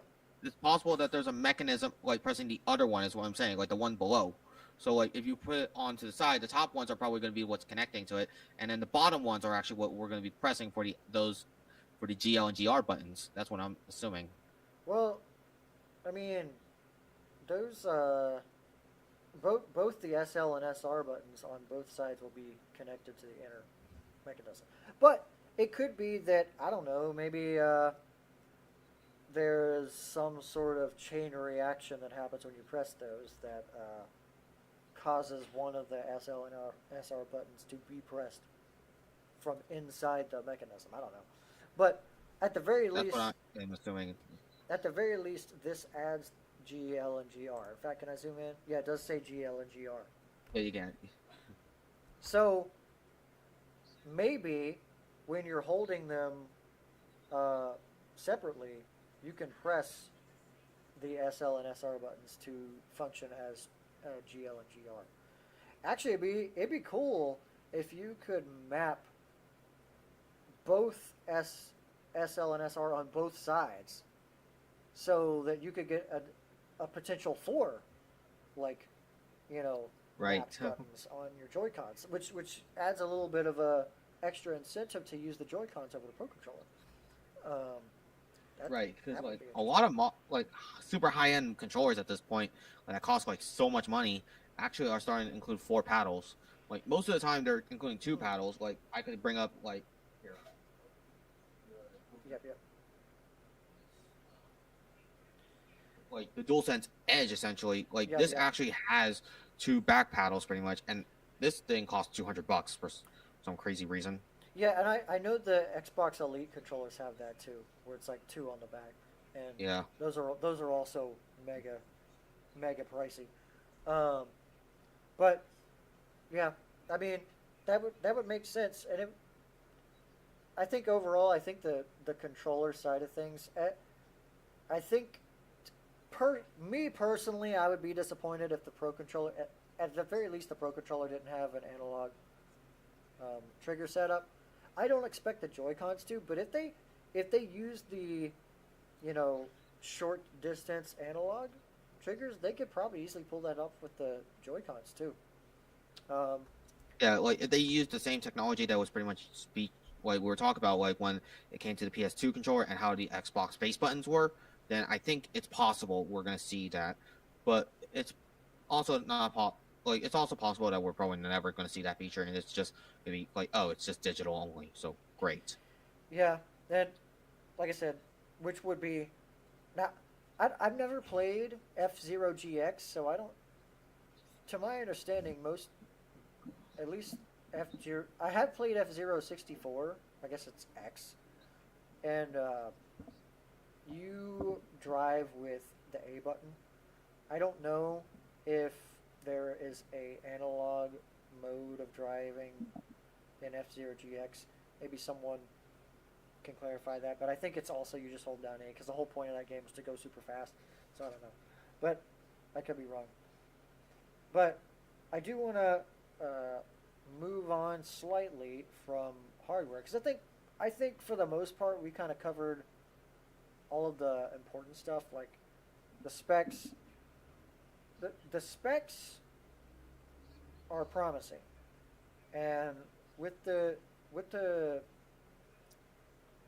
with what we've seen from the third party games, I think we at least for the next 3 or 4 years we don't have anything to worry about. Um, Yeah, and and as evidence, especially considering that the Switch library. Oh, I was gonna say as evidenced by the. Oh, I'm sorry. Go ahead. Okay. No, as I was saying, like pretty much, yeah, because considering that the Switch 1 library is mostly going to be playable on the Switch, like Switch 2, I don't think we're going to have to worry about it, you know? True, and then also, especially considering that we have at least 2 years worth of third-party games coming out in the near future, and uh, both EA and 2K have essentially pledged to the Switch to the fact that they're going to be at least releasing all of their sports titles as yearly releases to cover that. Um, all of those games are basically the same game every year, so at the very least, if they're doing that, then a lot of the third-party games are going to be doing that for the next 5 years. Um, but anyway, I'm going to sort of kind of segue to, well, since we're talking about the games in general, let's talk about the games. Right. Let's do this. So I kind of compiled, first of all, just the amount of games that were talked about in the Direct and really since the Direct. So um, in the Nintendo Switch 2 Direct, I went through literally yesterday. I went through and counted every game and every release date that we saw in that Direct. In total, we have 68 games that were announced, and that's regardless of release dates. So at least right off the bat, we know 68 games are coming out. 10 of those games, this is something that this kind of flew by as we were watching it. But 10 of those games are Nintendo Switch 2 edition games. So we already knew about the first party ones, the Breath of the Wild, Tears of the Kingdom, Mario Party, Jamboree, TV, Kirby, and the Forgotten Land, Pokemon Legends, and then was the other one? Metroid Prime Right. 4 Beyond. So that's 6 titles from Nintendo, but then there were also in that sizzle reel 4 third-party games that were included in there. Surprisingly, which means also presumably those are also going to come with their own upgrade packs if you really want to play the Nintendo Switch 2 editions of those games. I'm going to go ahead and list those 4 games. Rune Factory, Guardians of Azuma, is going to have a Nintendo Switch 2 edition. Tamagotchi Plaza is going to have a Nintendo Switch 2 edition. Shadow Labyrinth from Bandai Namco is going to have one. And then, what was the other one? Story of Seasons, Grand Bazaar. So that's another Marvelous. So we have 2 Marvelous games and I think 2 Bandai Namco games that are going to have Switch 2 editions. But so after that, we have a total of 10 NSO GameCube games that were revealed. Only 3 at launch, obviously. 6 total first-party games. And that includes like the tech demos as well. 42 third parties. Third parties are coming out swinging for the Switch too, so that's good. And then one kind of weird outlier. This also kind of flew by as we were watching that sizzle reel. One random arcade archive game, which it was what was it? Stunt Racer or something? Ridge Racer. Which I think that was a Nintendo 64 game or something like that. It was an odd kind of random inclusion, but along with so far as we know, and we'll probably definitely see more titles get talked about up until the Switch 1 launches, but 68 that's a pretty hefty number of games. And I've got this sort of launch window lined up here, but I don't know. Would you agree with that? I mean, we're talking 68.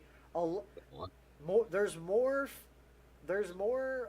third-party games total than all the other ones combined, which is good for Nintendo to have a lot of this third party. Yeah, definitely. Considering like that, like people were concerned like what the third party lineup was for Nintendo consoles for a while, and we just they hardly talked about their own games and just mostly on the hardware and then third party games. I think this is a good sign of like exactly what we can expect from with the power of Nintendo Switch 2 essentially, because I think it's better that they highlight other games that are coming out here, because this shows exactly what kind of compatibility we're seeing and that what the developers are working with, you know? True, and one thing to point out too is like even with the minuscule third party support that Nintendo consoles have gotten in the past, generally speaking, any third party games that you would get on those systems would come from like exclusively made titles or titles that were made in collaboration with Nintendo to be like, okay, well, we can't put this this big game on here. We can't fit this big game on here, but we'll work with Nintendo to make, something on the console. Like, for example, what was it? Mario and Rabbids, for example, from Ubisoft. Or, yeah, Rabbids was great. Or in the case of, I think another good example was Koei Tecmo's Hyrule Warriors, Fire Emblem Warriors, that kind of stuff. And you see that, obviously, that partnership working its way into the future, and now we have a third Koei Tecmo Hyrule Warriors game coming out, and then of course, I don't know if there's any. Actually, we didn't see. Oh no, we did see was gonna say we didn't see any Ubisoft in there, but it was part of the sizzle reel. There was like what was it? Star Wars Outlaws, I think, and then something else. There was 2 Ubisoft games in there somewhere. Yeah, Star Wars Outlaws was one of them. The other one, let's see. I don't, I don't see it in here, like in this list that you wrote down of all the first party titles. I think it was just like Star Wars Outlaw. Yeah, I think it was Outlaws. Because I was thinking, there was like another Ubisoft game that just came out, and no, yeah, that was Assassin's Creed Shadows, but no, that's not on here. But I mean, Outlaws, that was, I don't know if that game was like well received, but it is technically a very big game. It was sort of a new take. I think they were trying to go for like an open world sort of Star Wars style game, which hadn't been done at the time. But keeping it sort of on the topic of games that are coming out, what I do want to take note of is just how kind of stacked launch day is, from really everyone but Nintendo. It's kind of funny.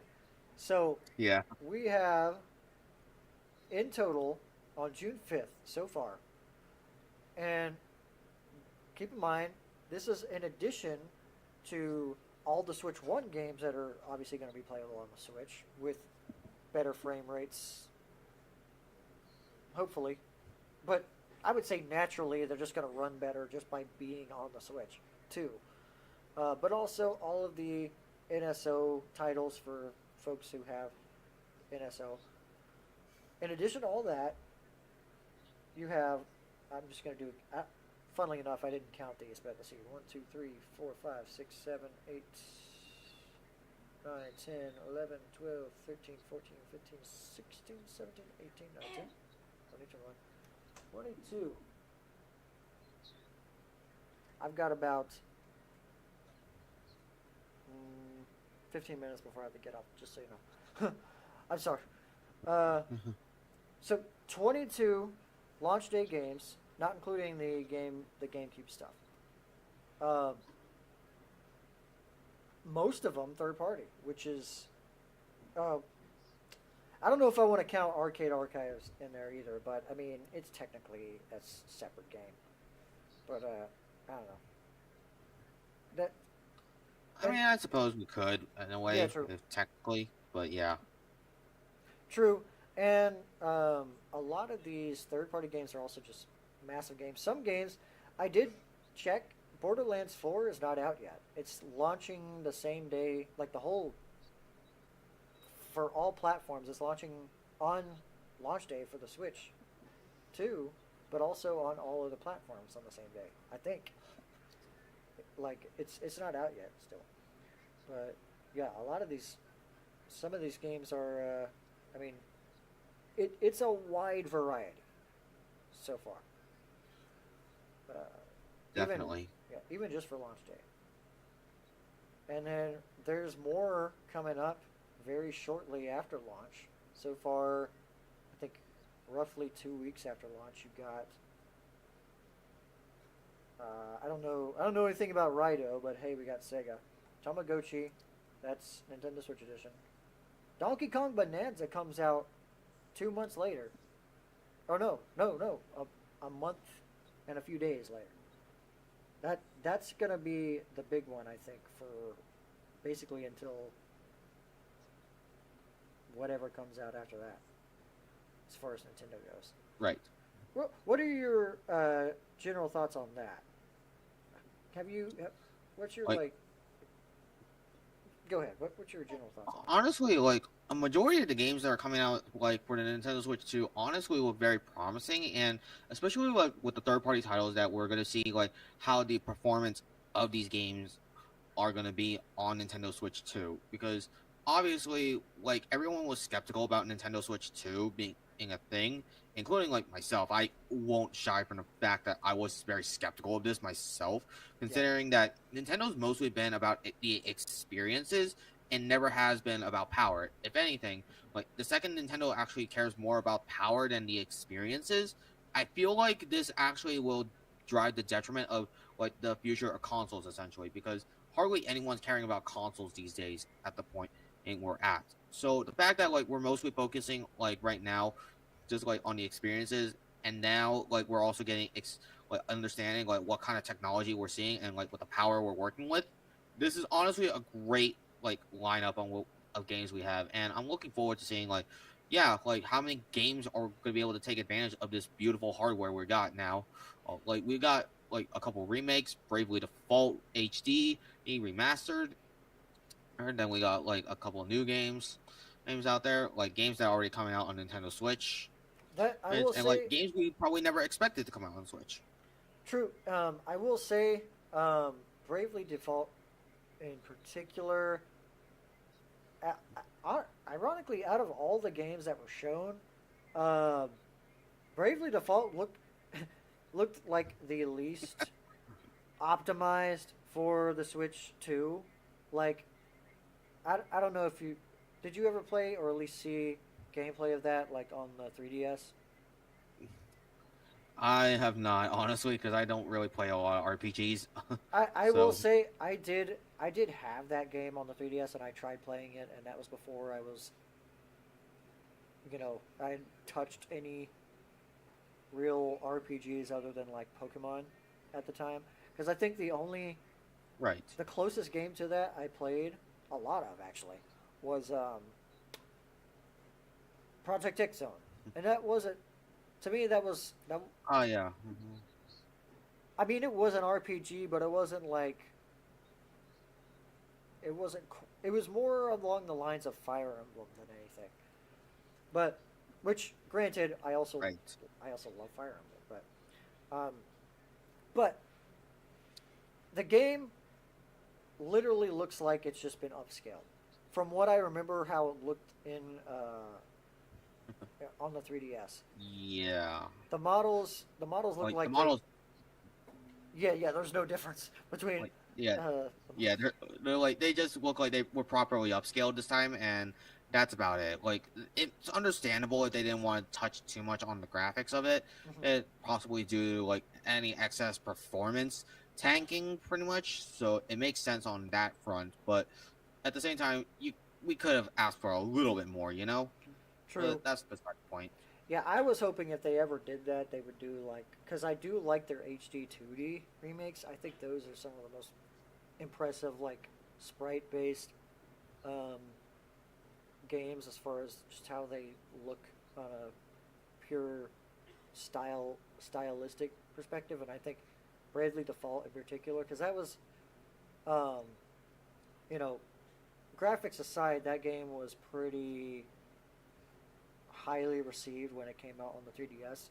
And I think if they were to have done an HD 2D style, that could have been, um, I don't know. I think it would have probably been a better direction for it. But then again, I do think that people also like Bravely Default because of its art style too. But I think bringing it to the Switch in the basically virtually identical manner might not have been the best choice. But Right. sort of moving on. I mean, moving on. That's really the only sort of low point of this, because like I said, coming up through the summer. I mean, we have Wild Hearts. Isn't that Wild Hearts isn't that a that's a Warriors game, like an actual Dynasty Warriors game. Oh, Yeah. there were the Spike Chunsoft game. That was, first of all, very long title. Uh, I'm just gonna call it the Sonic. The Insomnium Files pretty much is getting an yeah. That's Yeah, what the series is called. The Insomnium Files. yeah. That was the game that like in the previous Nintendo Direct, I was like, oh, you know what, this one, I like the art style of this one. I I was interested in that in the Switch Direct, but if I were to play it at all, I'd probably play it on the Switch too, because it's coming out after that too. Mario Party Jamboree or yeah, Mario Party Jamboree. That's coming out. The Nintendo Switch 2 edition. That's coming out July 24th. So that'll probably cover a lot of people for a while. Oh yeah, and the Kirby and the Forgotten Land one too. And at some Which point, we aren't really go sure ahead. exactly what the DLC is, other than just more levels. True. And then at some point during the summer, these are two of the kind of unsure titles. Dash and Drive. I'm actually the more I've watched that trailer, the more interested I am in it because It's called Drag X Drive, if I recall, not Dash oh X yeah, Drive. drag. Yeah, that's right. Uh, Yeah, like yeah, honestly, it looks like a really cool sports game, and it's going to be utilizing the mouse sensors in both Joy Cons at once. So it's really interesting on how that game's going to progress, honestly. And yeah, I'm really looking forward to playing on that one specifically. yeah. It almost makes me wonder if they're going to because I imagine games that utilize mouse functionality will be difficult to play most of the time because of just not having a lot of room everywhere you go. Right. So I wonder if they're going to make some sort of True. weird accessory where you like put a mouse pad on your lap or something everywhere you go, or they just give you a freaking like out of the box. I think it would be dumb of Nintendo to have mouse functionality in their system and not have like a mouse pad packed in to the box. Like they'll probably just have a Nintendo Switch branded True. mouse pad. And it could also be something that would just I be mean, included, like probably uh, milked by the third party accessory companies too. Like I could imagine a Power A right. mouse pad, a PDP mouse pad, a Hori mouse pad. I mean, like people are gonna probably use like the LTT store mouse pads or something, like their anime waifu mouse pads. I have True. like a literal giant mouse pad on here. It's mostly unused at the moment because my Yeah. desk doesn't exactly support it as well. But other Yeah. than that, like I'm I, kind of I, seeing how this I have a works. green screen mouse pad somewhere around here. uh, but I need one of those yeah, myself. and the other title we don't know about is Tony Hawk Pro Skater 3 and 4, which honestly I kind of want to pick that one up just because I used to love the Tony Hawk games. I haven't played one in Right. a while, obviously, but I actually do remember. I don't think I ever played 3, but I played 4 a lot, and I remember liking that one. So, holiday lineup, it's kind of slowing down, but we're seeing. I'm I'm kind of putting holiday and winter in the same sort of, Category. category. Basically, anything that's not this summer. Yeah. Um, Even after seeing the Metroid Prime 4 trailer in the Switch 2 Direct, we still didn't get a definite release date. So I'm thinking that one's probably going to be a holiday 2025 release. Probably, yeah. I got. No, go ahead. No, because like I definitely do agree like what you're saying with like that you just combine those two. But yeah, the holiday lineup honestly looks really impressive right now, and mainly out of all these titles, like definitely Hyrule Warriors Age of Imprisonment definitely looks like it's going to be interesting because this is pretty much the third installment of the Hyrule Warriors series, which hey, like the game's pretty fun and see, and I'm looking forward to seeing like how this will progress throughout the main story because technically Hyrule Warriors is part of the main story right now of Legend of Zelda, which is kind of crazy to think about considering it's a third party game. Well, that and like Maybe, it's like maybe, the thing about that too is it has it's also especially Age of Calamity. It's kind of like notorious for being like one a like people love the game surprisingly over the like it was a big jump from the original Hyrule Warriors, which really didn't have a story, and then they go from that to Age of Calamity, which is like kind of directly based off of Breath of the Wild. So it was a kind of a big jump in like sort of the importance of that game and like the timeline, but it was also notorious for being a very poorly running game, like massive Yeah. frame dips, variable resolution. So it'll be great to see like a game running properly on a Nintendo system Yeah. finally, and And granted, like obviously the game is just having to render a lot, so you can cut it some slack, but don't cut it too much because it's like expected to run on there. You kind of expect the frame rate to at least be a little bit more stable than what it is, you know? true, and uh, also giving Koei Tecmo the credit instead of just straight up porting uh, Age of Calamity to the Switch 2, they said, nope, we're actually going to make a whole new game. And I credit them for that too, because I think other developers would have gone the lazy route and just ported an old game. And the thing is, that game is probably still going to be able to run on the Switch 2 anyway, so and run better on the Switch 2, presumably. Right. So, um, so yeah, I think they would have been wasting their time just focusing on Age of Calamity, and so dedicating their time to that was a plus in the end. As far as the rest, I mean, we have Legends ZA. All I'll say is, thankfully, they did improve somewhat the visuals. It doesn't look like it's gonna work that much differently. Like, it doesn't look like there's really much extra to it other than just Right. it runs at a slightly better frame rate, so at least 60 frames, and the visuals look updated. Other than that, I mean, it still looks like it's gonna play and feel like it looks in on the regular Switch version. So I'm not too invested in that. I still would rather see how Legends Arceus looks than ZA. What do you think?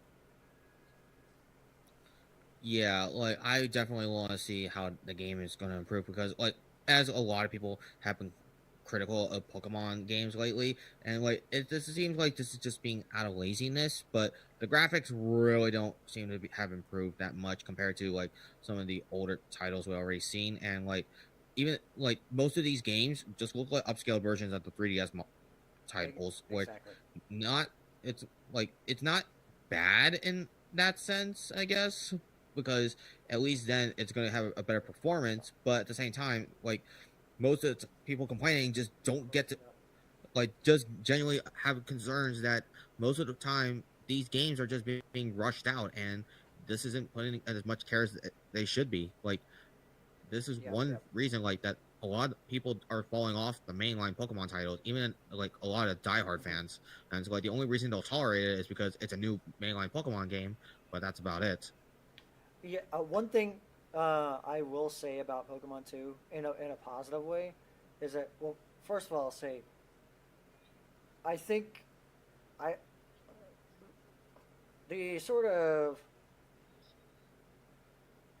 I'll say, accusation people have been putting on Nintendo about Nintendo's being, seems like they're being very greedy with the Switch 2. I would put that title more on the Pokemon Company than I would on Right. Nintendo, because I think, uh, especially with their lineup on the Switch, they got a little too comfortable with, uh, you know, just way too comfortable with how people have been spending their money on Pokemon games on the Switch too. Because unfortunately, all of those games have sold well, at least the mainline ones. Even Let's Go sold very well, and they get. I would put the the the greed label on Pokemon Company more than I would on Nintendo. Now, here's something I do hope that they do with Pokemon and it's bizarre to me that they haven't done this yet. But it's one of the things I hope they could somehow pull off with Nintendo Switch Online, because there's a thing, both Game Boy Advance and GameCube are locked to the expansion pack. So I thought, and you have Coliseum and Gale of Darkness confirmed. What Right. what was unique about those games, and the original point of those games was to have a console peripheral to like to basically bring the Game Boy Advance games to the big screen. And so they would use that game in like tournament settings where you could connect your Pokemon Emerald or Leaf Green or Fire Red, Ruby Sapphire, all that, with the link cable, with the adapter to the GameCube, and play those games through the big screen. And I'm wondering if they could somehow make that work with NSO. So, like, you have, like, say you log into your NSO Game Boy Advance, and there's like an option to enable link cable functionality or enable GameCube adapter functionality, and then player two Right. player two on the GameCube can enable that same functionality the opposite way. It'd be interesting if they could somehow make that work, because it's not just Pokemon. There's a lot of GameCube games that have like Game Boy Advance, uh, adapter functionality that could be interesting. Right. Yeah, I mean, did you ever have any experience with that? I mean, there's a lot of things that the GameCube is capable of that not everyone really got to test out. It just wasn't very Unfortunately, common. the only like my only GameCube experience was Mario Kart Double Dash, and that Yeah, was it. I'm not even joking. Like, so true. like my most I would well technically it's not my only GameCube experience. I Hmm. think just mainly my own personal GameCube experience, like with my Game Boy, like my GameCube collection. It is literally only Mario Kart Double Dash. Most of the time, I've played like the GameCube titles are just via emulation, and or just like at relative or like at neighbors' places, which True. is how I literally had like infamously just knew how to play Smash Bros. Melee with a PS2 controller, and that Oh was yeah, about it. yeah. Um, well, I I kind of have to cut the stream short. Um, Right. yeah. Um, one, it's just getting late, but two, I also have to do something before I go to bed. So, um, I Yeah. will say to everyone who joined, thank you all for watching. Um, Overall, I think we had a decent discussion. We actually talked about a lot more than I thought we were going to up until this point. So I did kind of Yeah. want to keep it to the 2 hour mark, and we're like just at 2 hours. So um, minus the introductions and all that. But yeah. So anything you want to add to that before we cut off? Not really. Other than like just one other thing I want to mention, pretty much, and something that completely slipped my mind, is that apparently, you know how we were talking about like the Nintendo Switch Joy Cons, just like on analog stick technology we were hoping to use. Oh yeah. Unfortunately, Doug Bowser has confirmed, sadly, that the new Switch 2 Joy Cons are not using Hall effect technology. But as for whether the Pro Controller is going to use the same is going to use Hall effect sensors, that has never been specified at all. So that's all we know. So in other words, remains to be seen. Um, Yep. and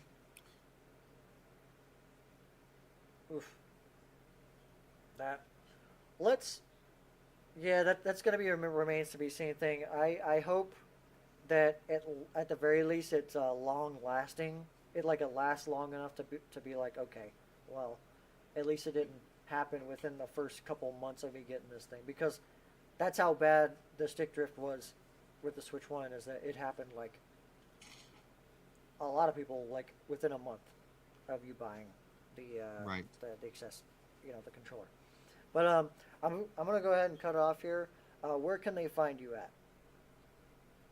All right. Well, if you want to continue hearing me, I am going to be like on. I actually stream live on twitch.tv/BroRileBemx. That's BoRileBemx. And if you want to also find me on YouTube, pretty much I am. It's spelled the exact same way on YouTube. And I have a couple of channels, pretty much. Like I run pretty much my main channel. I have like a archives channel where I just export my streams, and then I also have pretty much a competitive tournament streams that I usually would export our VODs to. I haven't been doing those lately, and I haven't been streaming lately because, like, I've been trying to focus on creating a controller or retrospective video with TactiCast here. So, we're still working on that as of right now. Like, True. I'm in currently like some of the editing process of it, but I haven't finished all the voiceover of it either. So that's gonna be a big project we're hopefully getting out soon. But yeah, I'll probably stream tomorrow on my own channel. We'll see how that goes though. Well, I'm not sure. I haven't streamed in a while, but yeah. All right. Well, so for everyone who's been watching, thank you all for watching, and for those in the VOD, thank you for watching as well. See you all in the next one. Bye.